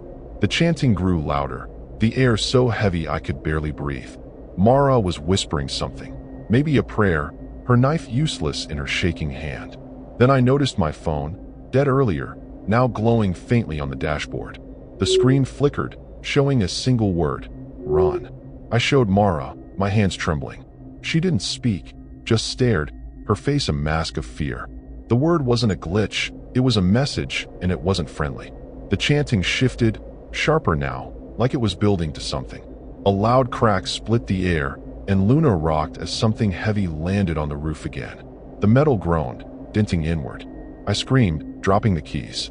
Whatever was up there was big, and it wasn't alone. The figures outside stopped circling, standing still, watching us. A new voice cut through the chant, human, rough, and close. "Told you, you don't belong," it growled, from just outside the door. My blood ran cold. This wasn't just myths or creatures. There were people out there, bad people, working with whatever these things were. I pictured a cult, using the mountain's legends to scare off intruders, or worse, feeding something darker. The horror of it was overwhelming. We were trapped, surrounded, with no way out. Mara's eyes met mine, wide with panic. "What do we do?" she whispered. I didn't have an answer, but I knew we couldn't stay here. The van shook again, the roof denting further, and a low, animal-like snarl came from above. The chanting peaked, then stopped, replaced by a piercing hum that made my teeth ache. My phone screen went black, then lit up again, the word "run" flashing faster. The figures outside started moving again, closer now, their glinting eyes locked on Luna. I grabbed the keys, my hands slick with sweat, knowing we were out of time. Something was coming, something so scary it felt like the mountain itself was about to swallow us whole, and we were right in its path. The hum vibrated through Luna's walls, sharp and painful, as the roof dented further under whatever was up there.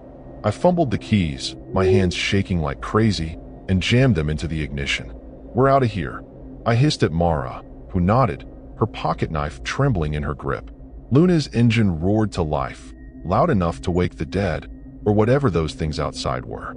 The pale figures froze, their glinting eyes locked on us, then scattered into the trees. My heart pounded with horror as I threw the van into gear, tires spitting gravel. The chanting started again, louder, angrier, like the mountain itself was cursing us for trying to escape.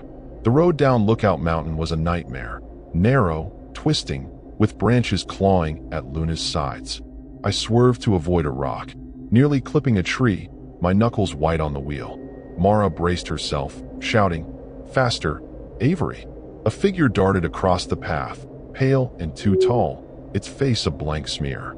I screamed, flooring the gas, my stomach lurching. Were these the moon-eyed people? Cultists in costumes? The terror of not knowing made every shadow scary. The road curved sharply, forcing me to slow, and something heavy slammed into Luna's side, rocking us hard. We were in a life-or-death chase, and they weren't letting us go. Another thud hit the roof, followed by a scraping, like claws digging into metal. Mara swung her knife at the ceiling, useless but desperate. "They're on us," she yelled. My mind flashed to Chattanooga's dark legends. Caves where people vanished, rituals tied to the land. Were we their next sacrifice? The horror of it fueled me. pushing me to drive faster despite the road's dangers. My headlights caught more figures weaving through the trees, moving too fast, too fluid. One held something glinting, a blade, maybe, or a chain. My throat tightened. These weren't just myths. There were people out here, bad people, hunting us. The chanting grew so loud it drowned out Luna's engine, the words twisting in my head like a spell. My phone, still glowing, flashed "run" over and over. I chucked it into the back, refusing to look. A loud crack split the air, and the rear window shattered, glass spraying inside. Mara screamed, ducking as a pale hand reached through, clawing blindly. I swerved, the hand vanishing, but the damage was done. Luna was falling apart, and so were we. The road widened, giving me hope, but then I saw it. A pile of logs and rocks blocking the path. A trap, set to keep us here. I slammed the brakes, Luna skidding to a stop. The barricade was deliberate, stacked with care. Mara cursed, scanning the dark. "We gotta move it," she said, but her voice shook. I shook my head. Getting out was suicide. The figures were closing in, their shapes flickering in the trees. That rough voice laughed again, close now, mocking us. "No way out," it growled. My blood ran cold. These people weren't just working with the creatures. They were running the show, using the mountain's myths to trap us. The horror of being played like this was paralyzing, but Mara's shout snapped me back. "Avery, do something." I threw Luna into reverse, tires screeching as I backed up. The scraping on the roof stopped, but footsteps crunched all around us. Too many, too close. My headlights flickered, dimming like something was draining the battery. A figure stepped into the light, its face pale and eyeless, mouth stretched in a silent scream. I yelled, yanking the wheel, nearly rolling Luna as I took a side path. Mara was shouting directions, her voice raw with panic. The path was barely a trail, rutted and steep, leading toward a ravine. The chanting followed, relentless, like it was guiding us to our doom. The trail narrowed, trees pressing in, scraping Luna's paint. The figures kept pace, darting through the shadows, their glinting eyes never leaving us. I caught a glimpse of a human figure, tattered clothes, a cruel grin, holding a rope. My mind spun to stories of Chattanooga's outlaws, cults hiding in the hills. Were they summoning these things, or were the things controlling them? Either way, we were their target. The ravine loomed ahead, the trail ending in a drop. I hit the brakes, my heart sinking. We were trapped again, the ravine on one side, the figures on the other, and no way out. Mara grabbed her knife, her face set. "We fight," she said, but her voice cracked. I nodded, clutching the wrench, though it felt useless against this nightmare. The chanting stopped, replaced by that piercing hum, so loud it made my vision blur. My headlights died, plunging us into darkness. Footsteps circled Luna, mixed with low, guttural snarls and that mocking laugh. My chest tightened, the reality sinking in. We weren't just running from danger. We were surrounded by it, and escape was a fantasy. The air felt heavy, like the mountain was closing in, ready to swallow us whole. I reached for Mara's hand, squeezing it, a silent promise we'd get through this. But deep down, I wasn't sure. The figures were closer now, their shapes barely visible in the moonlight. One banged on the door, slow and deliberate, like it was savoring our fear. My phone lit up one last time. The word "run" replaced by something worse. "Stay." My stomach dropped. This wasn't just a hunt. It was a game, and we were losing. The horror of what came next was too much to face, but we had no choice. We were in it, and it was only getting worse. The banging on Luna's door stopped, leaving a silence that felt like a trap.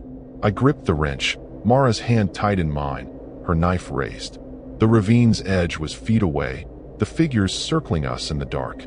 The moonlight barely lit their pale, twisted forms and the human shapes with cruel grins. The horror was suffocating. We were cornered, out of road, out of hope. That word on my phone, "stay," burned in my mind, a command from something that knew we couldn't run. I whispered to Mara, "We can't fight them all." Her eyes were wild, but she nodded, like she knew we were staring down a nightmare with no good ending. Mara suggested we make a break for the trees, maybe lose them in the dense woods. It was a long shot. Lookout Mountain's forests were thick, easy to get lost in, but staying in Luna was a death sentence. I hesitated, remembering a Knoxville hiker who'd vanished in woods like these, found weeks later with no explanation. But then a loud crack split the air, and Luna's side window shattered, a rock tumbling inside. A pale, clawed hand followed, slashing at us. Mara stabbed at it, the thing snarling as it pulled back. "Now," she yelled. "We had to move, or we'd die here." We grabbed our weapons and phones, kicking the door open. The cold air hit like a slap as we sprinted for the trees, the ground slick with leaves. Behind us, Luna groaned, metal tearing as something ripped into her. My heart broke. She was my home, but survival was all that mattered. The figures chased us, their steps silent but fast, mixed with human shouts and that chilling laugh. The horror of being hunted like animals was overwhelming, but I kept running, Mara's hand in mine. The woods were dark, branches snagging our clothes, like the mountain itself was fighting us. We ducked behind a tree, gasping, trying to listen over our pounding hearts. The footsteps slowed, spreading out, like they were searching. A man's voice called, "Can't hide forever," his tone dripping with malice. My blood ran cold. These people weren't just locals. They were part of something darker, maybe a cult tied to the moon-eyed myths, using the creatures as weapons. I pictured them luring vanlifers like us, feeding the mountain's hunger. Mara pointed to a faint trail, maybe leading to a cave or the highway.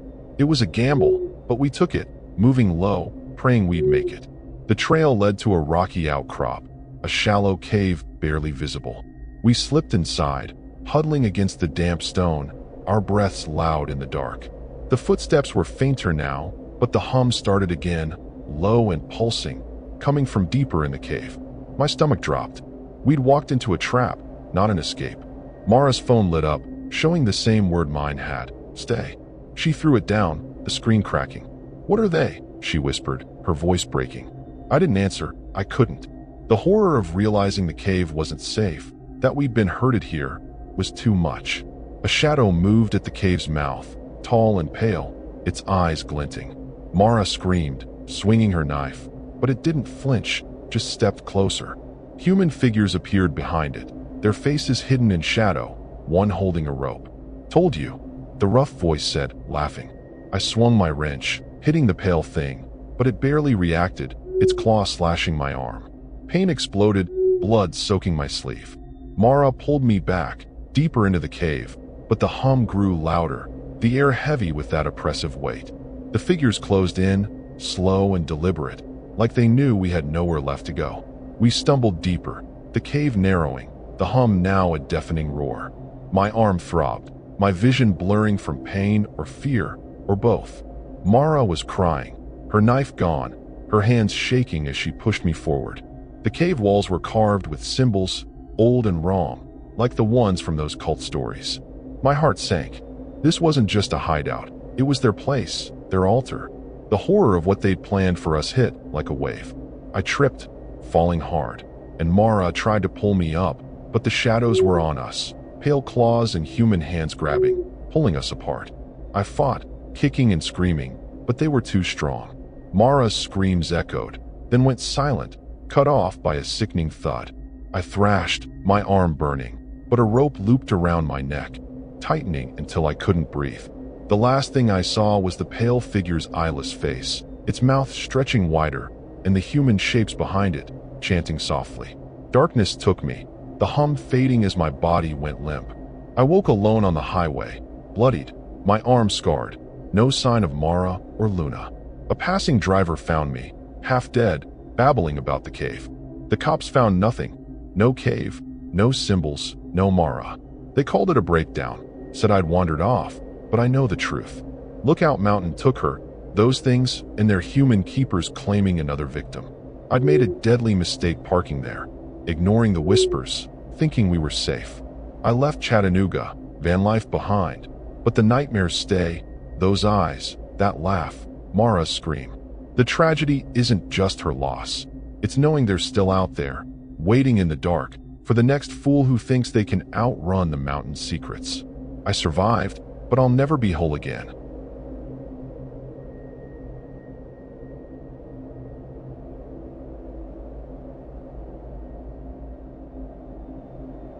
The Tennessee River sparkled under the moonlight as I pulled my van into a quiet riverside lot just outside Chattanooga, Tennessee. I'm Quinn Larson, 31 years old, from Memphis, Tennessee. Vanlife was my way of ditching a suffocating accounting job, my old Chevy van, named Rusty, my home for the past year. Rusty was a mess of duct tape and dreams, with a leaky roof and a bed that smelled like old campfires. I picked this spot off River Canyon Road for its calm, the city's lights faint across the water. The night felt welcoming, but a strange chill in the air made my gut twist, like I'd missed a warning sign. My cousin Ethan, a 28-year-old mechanic from Clarksville, was along for a few days of fishing and chilling. Ethan was a goof, always cracking jokes, his tool belt clanking even on vacation. He was sprawled in the passenger seat, fiddling with a fishing lure, yapping about a Chattanooga legend, the drowned woman, a ghost who haunted the river, luring folks to their doom. I rolled my eyes, stirring a can of beans on my stove. "You believe that crap?" I asked, laughing. But his story stuck, the kind of scary tale that lingers longer than you want it to. The lot was public, no parking signs, just gravel and a rusty picnic table. Still, I'd heard about Chattanooga's rough edges, riverfront drifters, old grudges tied to the land. I shrugged it off, locking Rusty's doors as the beans bubbled. Ethan kept talking, now about weird lights seen along the river, blamed on the drowned woman or something older. I cracked a window, the river's damp scent mixing with our dinner.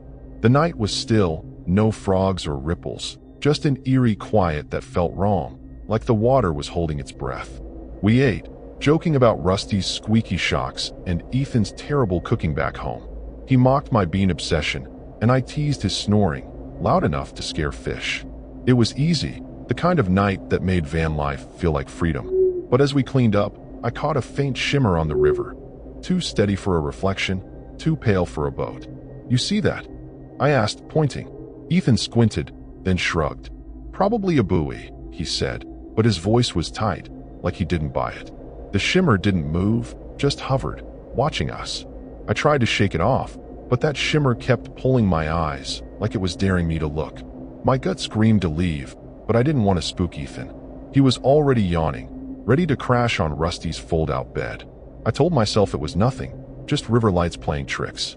Still, I tucked a crowbar under my seat, a habit from a sketchy night in Memphis. Chattanooga was chill, I reasoned, tourist-friendly, safe. But that shimmer felt alive, and the quiet was too heavy, like something was waiting just out of sight. Ethan dozed off, his fishing lure tangled in his hand. I stayed up, scrolling my phone, but the signal was garbage, barely loading a local news site. I skimmed a post about river disappearances, fishermen, campers, gone without a trace. Some blamed the drowned woman, others a gang working the river's edge. It was probably hype, but it didn't help my nerves. The shimmer was still there, closer now, maybe 100 feet out. I told myself it was a marker, a trick of the light. But deep down, I knew this spot wasn't as safe as I'd thought. I lay down, but sleep wouldn't come. Rusty's creaks felt louder, the river's silence oppressive. I kept picturing that drowned woman, her ghost drifting toward us, pale and vengeful. It was stupid, Ethan's stories messing with me, but the river's history felt heavy, like it remembered every soul it claimed. I checked my watch. 1 a.m. dawn was far off. I told myself we'd laugh about this over coffee, but the thought felt hollow. The air in Rusty was stifling, despite the open window, like something was pressing in from outside. Then I heard it, a soft splash, like something breaking the river's surface. My heart jumped, and I sat up, gripping the crowbar. Another splash, closer, deliberate, not like a fish. I strained to see through the window, but the shimmer was gone, the water black and still. I wanted to wake Ethan, but fear kept me quiet. The splashes stopped, and for a moment, I thought it was over.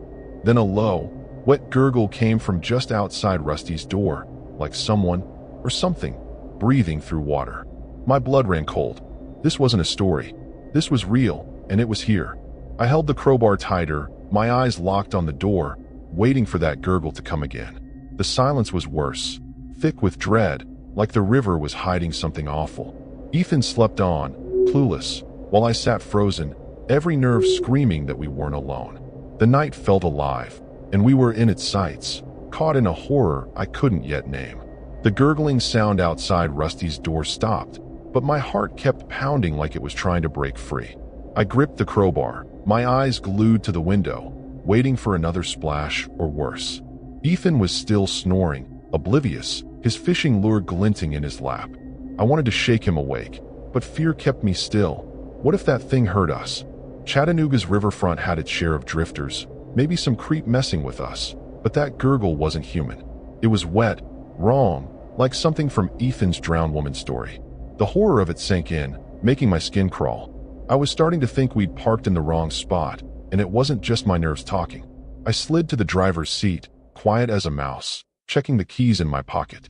Rusty's engine was loud, and the road out was a single lane, hemmed by trees and the river.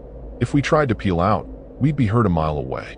I cursed myself for not checking the lot better. Back in Memphis, I'd always scoped out exits after a shady night near the docks. Why'd I skip that here? That shimmer on the water, the gurgle. It all felt like a warning, something scary telling us to leave. But leaving now meant risking the dark, and staying felt like inviting whatever was out there to come closer. I nudged Ethan, whispering his name. He blinked awake, grumpy, muttering, "What's up, Quinn?" I told him about the splashes, the gurgle, keeping my voice low. He rubbed his eyes, skeptical. "You sure it wasn't a fish?" he asked, but then he saw my face and shut up. We listened, the silence heavy, no more sounds from the river. Ethan checked his phone, no signal, same as mine. That wasn't normal. Even in remote spots, I usually got something. The air felt thick, like the river was hiding something disturbing. Ethan's drowned woman tale didn't seem so funny anymore. We whispered our options, voices barely audible. Driving out was risky. Rusty's roar would draw attention, and the road was a trap if someone was waiting. Staying put felt like waiting to die. Ethan suggested walking to the highway, maybe a mile off, but I nixed that. Wandering by the river at night, with that gurgle in my head? No chance. I remembered a night in Memphis when we stayed put after hearing dogs, safe till morning. But this wasn't dogs. This was something terrifying, tied to the river's dark myths. We decided to wait till dawn, 3 hours away, and take turns watching. Ethan took first watch, clutching a flashlight, his usual jokes gone. I lay back, crowbar in hand, staring at Rusty's ceiling. Every creak of the van felt like a threat, every ripple on the river like a step. My mind kept replaying that gurgle, picturing something pale and bloated rising from the water. I told myself it was just a story, but Chattanooga's history, drownings, disappearances, felt too close. The lot was too exposed, the river too quiet. I glanced at Ethan, his flashlight beam shaky, and knew he felt it too. We weren't alone, and whatever was out there wasn't passing through. Then it came, a soft thump against Rusty's side, like something bumped the metal. I sat up, heart racing, as Ethan swung the flashlight toward the sound. Another thump, slower, deliberate, from the riverside. "What the hell?" he whispered, his voice tight. I grabbed the crowbar, my hands sweaty. It wasn't loud, but it was close, like something testing Rusty's walls. My mind flashed to that news post. People vanishing by the river, blamed on ghosts or worse. The thump stopped, but the silence was worse, like a predator waiting. Ethan's flashlight caught something outside, a wet streak on the window, like a hand had smeared it. We froze, staring at the streak, its edges glinting in the moonlight. It wasn't water, it was slimy, wrong, like something had crawled out of the river and touched Rusty. Ethan's face was pale, his flashlight shaking. "We should have left," he muttered. I didn't argue. Parking here, ignoring that shimmer, was a mistake, and it was catching up fast. The horror of being watched, of something knowing we were here, was suffocating. I suggested flashing the headlights, maybe scare it off, but Ethan hesitated. "What if it's people?" he said. "Bad people." He meant the kind who worked the river's shadows. I flicked the headlights on, just once, the beam cutting across the water. Nothing, no figures, no movement, just the river and that streak on the window. For a second, I thought we were clear. Then Ethan gasped, pointing at the ground outside. Footprints, wet and too big, led from the river to Rusty, stopping right by the door. My stomach dropped. Someone, or something, had stood inches from us, and we hadn't heard a thing. The footprints didn't leave, they just stopped, like whatever made them was still here. The realization was so disturbing I could barely breathe. We weren't safe, not even close. Before I could speak, a low laugh came from the river. Human, rough, and mean. It wasn't loud, but it was close, cutting through the silence like a knife. Ethan's flashlight dropped, clattering, as he whispered, "Quinn, that's not a ghost." My heart sank. The drowned woman might be a myth, but people were out there, bad people, and they'd found us. The footprints, the streak, the laugh, it was all connected, a trap we'd walked into. I grabbed the keys, ready to risk it, but the laugh came again, closer, followed by another thump, this time on the roof. Whatever was out there was done waiting, and we were in deep trouble. The laugh from the river cut off, but my pulse didn't slow, hammering like a drum in my chest. I clutched the crowbar, staring at the wet footprints by Rusty's door, their size and shape all wrong. Too wide, too webbed. Ethan was awake now, his flashlight beam shaky, his face pale as he saw the slimy streak on the window. That gurgle, the laugh, it wasn't just some river punk. Something was out there, tied to the drowned woman myth or worse, and it had marked us. The horror of it hit hard, like we'd parked on cursed ground.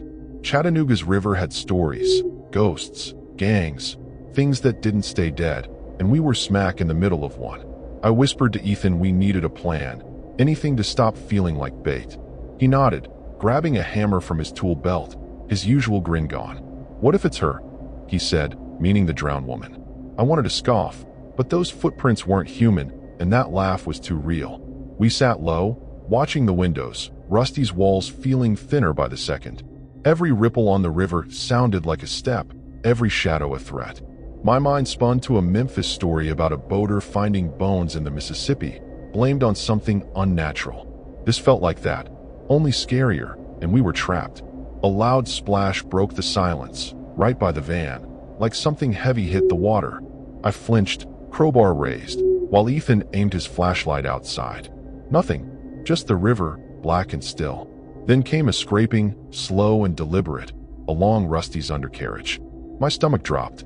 "Something's under us," Ethan hissed, his hammer trembling. I pictured something pale, waterlogged, clawing at the metal, straight out of a horror flick. The reality was worse. We were stuck, no way to check without opening the door. The terror of being cornered like this was suffocating. The scraping stopped, and for a moment, I hoped it was gone. Then a low moan started, wet and guttural, coming from all around Rusty. It wasn't one voice. There were layers, like a chorus of drowned things. Ethan's flashlight flickered, dimming, though the batteries were new. "Quinn, that's not people," he whispered, his voice cracking. I wanted to argue, to say it was just river rats playing tricks, but I couldn't. The moan felt alive, tied to the river's dark heart, maybe the drowned woman herself. The air in Rusty grew heavy, like it was pushing us down, daring us to move. I crawled to the driver's seat, keys in hand, ready to risk starting Rusty. But before I could, a new sound hit, a sharp bang on the side door, hard enough to dent the metal. I yelped, dropping the keys, as Ethan swung his hammer toward the noise. Another bang, then a voice, human, gravelly close. "You shouldn't be here," it growled, same as the laugh. My blood ran cold. This wasn't just a ghost story. There were people out there, bad people, working with whatever was in the water. The horror of it sank in. We'd stumbled into their territory, and they weren't letting us leave. Shapes moved outside, barely visible in the moonlight. Pale, bloated figures rising from the river, their movements jerky, unnatural. My heart slammed against my ribs. They weren't human, not anymore, their eyes glinting like oil slicks. Behind them, I saw others, human shapes, lean and shadowed, holding ropes or blades. Ethan grabbed my arm, his grip bruising. "Quinn, what the hell are those?" he whispered. I couldn't answer. The moans grew louder, blending with the human voices, chanting something I couldn't make out. It felt like a ritual, something disturbing pulled from Chattanooga's darkest corners. My phone, dead earlier, lit up on the dash, its screen flickering with a single word, "Sync." I showed Ethan, my hands shaking. He didn't speak, just stared, his hammer useless in his grip. The word wasn't a glitch, it was a threat, like the river itself wanted us under. The banging started again, rhythmic, on all sides of Rusty now. The pale figures pressed closer, their wet hands smearing the windows, leaving slimy trails. One's face, bloated, eyeless, pressed against the glass, and I bit back a scream. This wasn't just a prank. This was a nightmare, and we were its targets. The van rocked, like something heavy climbed onto the roof. A slow drip started, water seeping through Rusty's leaky seams, pooling on the floor. Ethan's flashlight died completely, plunging us into near darkness. The chanting outside grew sharper, the human voices clearer now, mocking us. "Join her," one said, laughing. My mind raced. Were these river gangs using the drowned woman myth to scare us? Or something worse, something that owned this stretch of water? The horror of not knowing was paralyzing, but we couldn't stay still. The roof groaned, bending inward, and I knew we were out of time. I grabbed the keys, my hands slick with sweat, as the moans turned into a wail, high and piercing, like a siren calling us to the deep. Ethan was shouting something, but I couldn't hear over the noise. The pale figures slammed against Rusty, the windows cracking under their weight. My phone's screen flashed sync, faster, like a countdown. The human shapes outside laughed louder, their ropes glinting in the moonlight, ready to drag us under. The terror was overwhelming. We weren't just in danger, we were caught in something unholy, and it was coming for us now. The wail pierced my ears, shaking Rusty as the pale figures slammed against the windows, their slimy hands cracking the glass. I jammed the keys into the ignition, my hands shaking so bad I nearly dropped them. "We're gone," I yelled at Ethan, who gripped his hammer, his face white with fear. Rusty's engine sputtered, then roared, the noise a dead giveaway to the things outside. The human shapes, lean, shadowed, holding ropes, laughed, their voices mixing with the moans of the bloated creatures. My heart pounded with horror as I threw the van into gear, tires spinning on gravel. We were in a life-or-death race, and the river wanted us to lose. The road along River Canyon was a twisty mess, barely wide enough for Rusty. I floored it, branches scraping the van's sides, my eyes darting to the rear view. Pale figures chased us, their jerky movements too fast, while the humans kept pace, their ropes swinging like nooses. Ethan shouted, "Quinn, they're gaining." A figure lunged from the dark, its eyeless face inches from my window. I swerved, nearly hitting the riverbank, my stomach lurching. The drowned woman myth felt real now, her minions hunting us down. The terror of it was suffocating, but I kept driving, praying the highway was close.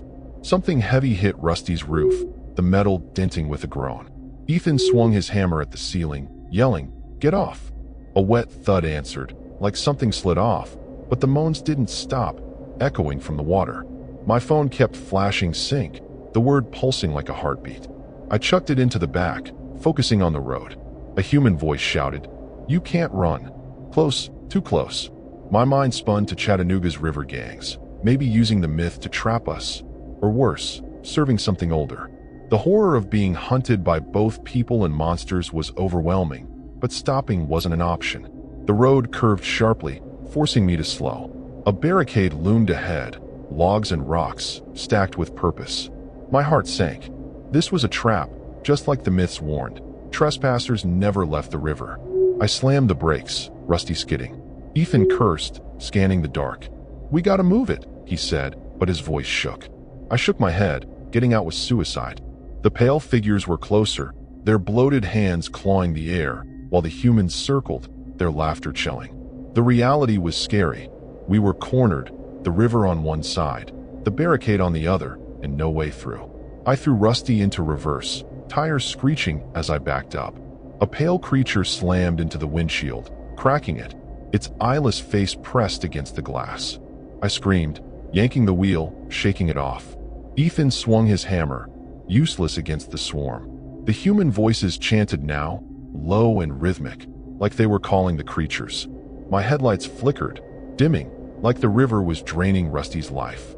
The horror of being herded, of knowing we were prey, made my throat tighten. I spotted a side path, barely a trail, leading into the woods. It was a gamble, but I took it, branches snapping under the tires. The trail was rough, bouncing Rusty so hard I thought she'd break. The creatures kept up, darting through the trees, their moans blending with the human chants. One human figure stepped into the path, holding a blade, his grin cruel. I didn't stop, clipping him as he dove aside. Ethan yelled, "Quinn, you hit him." I didn't care, we were running for our lives. The river's edge was close, the water glinting like a threat. My headlights died, plunging us into moonlight. The horror of being blind, of knowing they were out there, was paralyzing, but I kept driving, praying the trail led somewhere safe. The trail ended at a clearing by the river, no way forward. I stopped, my hands shaking on the wheel. The creatures surrounded us, their bloated forms closing in, while the humans hung back, their ropes ready. Ethan gripped his hammer, his voice hoarse. "We fight, right?" I nodded, grabbing the crowbar, though it felt useless. The chants grew louder, the air heavy with that wet, oppressive weight. My phone lit up one last time. Sync. The pale figures pressed against Rusty, rocking it, their hands smearing slime. The humans laughed, their leader's voice clear. "She wants you." We were trapped, and the river was calling. I kicked the door open, ready to make a stand, but a creature grabbed the frame, its claw slashing my arm. Pain exploded, blood soaking my sleeve. Ethan swung his hammer, hitting it, but more came, their moans deafening. The humans advanced, ropes swinging, their eyes glinting with malice. My mind flashed to the drowned woman, her story real and hungry. The horror of facing her minions, of knowing we'd trespassed on her domain, was too much. Rusty rocked harder, the windows shattering, and I knew escape was a dream we'd never reach. Ethan pulled me back, shouting, "Quinn, we gotta run." But the creatures were on us, their claws tearing at Rusty's walls. The humans closed in, their chants a twisted prayer to the river. My arm burned, my vision blurring, but I held the crowbar, ready to fight. The moans turned to wails, the air thick with the smell of rot. We were surrounded, the river's edge feet away, its dark water waiting. The horror was clear. We weren't just running from danger. We were in her grip, and she wasn't letting go. The wails drowned out everything. The pale creatures clawing at Rusty's broken windows, their bloated hands reaching for us. I swung the crowbar, hitting one, but it didn't flinch, its eyeless face fixed on me. Ethan's hammer struck another, but there were too many, their moans a chorus of hunger. The human figures stood back, their ropes coiled, chanting to the river. The horror was suffocating. We were trapped, bloodied, with the water lapping at the clearing's edge. My phone screen glowed one last time. Sync. I whispered to Ethan, "We can't win." His eyes were wild, but he nodded, knowing the drowned woman's grip was tightening around us. We waded deeper, the creatures following, their bloated forms gliding through the water like they belonged there. Ethan was ahead, his hammer gone, his arms flailing. "Quinn, keep going," he gasped, but the current yanked him, his head dipping under. I screamed, reaching for him, but a cold, slimy hand grabbed my ankle, dragging me down. I kicked, my lungs burning, the water dark and heavy with rot. The horror of being pulled under, of knowing she had us, was overwhelming. I surfaced, gasping, but Ethan was gone, the river swallowing him whole. I thrashed for the bank, claws grazing my back, the humans' chants echoing from shore. My arm burned, my strength fading, but I crawled onto the mud, collapsing, alone. The creatures didn't follow, sinking back into the water, their moans fading. The humans were gone too, their laughter a distant echo. Rusty was a wreck, its lights dead, the clearing empty. The horror of losing Ethan, of what had grabbed us, was too much. I stumbled to my feet, shivering, the river's weight still on me, like she was watching, waiting for me to slip. I limped toward the highway, hours blurring, my arm bleeding through my shirt. A trucker found me, half dead, muttering about the river. He took me to a Chattanooga hospital, where cops asked questions I couldn't answer. They searched the lot. Nothing, no Rusty, no Ethan, no barricade. Just a muddy bank and a single, slimy footprint, too big for a human. They called it delirium, blamed the cold, but I knew the truth. The drowned woman was real, her human followers feeding her with fools like us. I'd made a deadly mistake parking there, ignoring the shimmer, thinking we were safe. I left Chattanooga, Vanlife dead to me, back to Memphis with scars that won't fade. The nightmares come every night. Ethan's face, the claws, that laugh. The tragedy isn't just his death, it's knowing she's still out there, her minions waiting by the river for the next trespasser. Those people, her servants, are real too, hiding in plain sight, their ropes ready. I hear the river in my dreams, calling me back, and sometimes I wake with wet footprints by my bed, though I live miles from water. The horror lives in me now, a debt I can't pay. I'll never touch a river again. Chattanooga's water hides things, ghosts, gangs, a hunger that doesn't die. If you're out there, in a van or not, trust the signs. If the water's too still, if you hear a gurgle, leave. Don't wait for the shimmer, the footprints, or her voice. I ignored the warnings, and it cost me Ethan, Rusty, everything. The river took what it wanted, and I'm only alive because she let me go, for now. But I feel her eyes, her claws, waiting to pull me under again. No one believes me, not the cops, not my family. They say I'm broken, that Ethan drowned by accident. But I see those pale faces in every shadow, hear the chants in every storm. The drowned woman doesn't forget, and neither do her followers. They're out there, watching the river, picking their next mark. I survived, but survival isn't freedom. It's a curse, a reminder of what I lost, and what's still hunting me. The river's hers, and I'll never be free of it. I tell you this so you don't make my mistake. Park somewhere else, anywhere else. The river's not just water, it's a grave, and she's always hungry. I can still feel her cold grip, hear Ethan's last scream. The horror of that night is part of me, a wound that won't close. If you see a shimmer, if the air feels wrong, run. Don't look back. Don't let her take you too. I did, and I'll pay for it forever.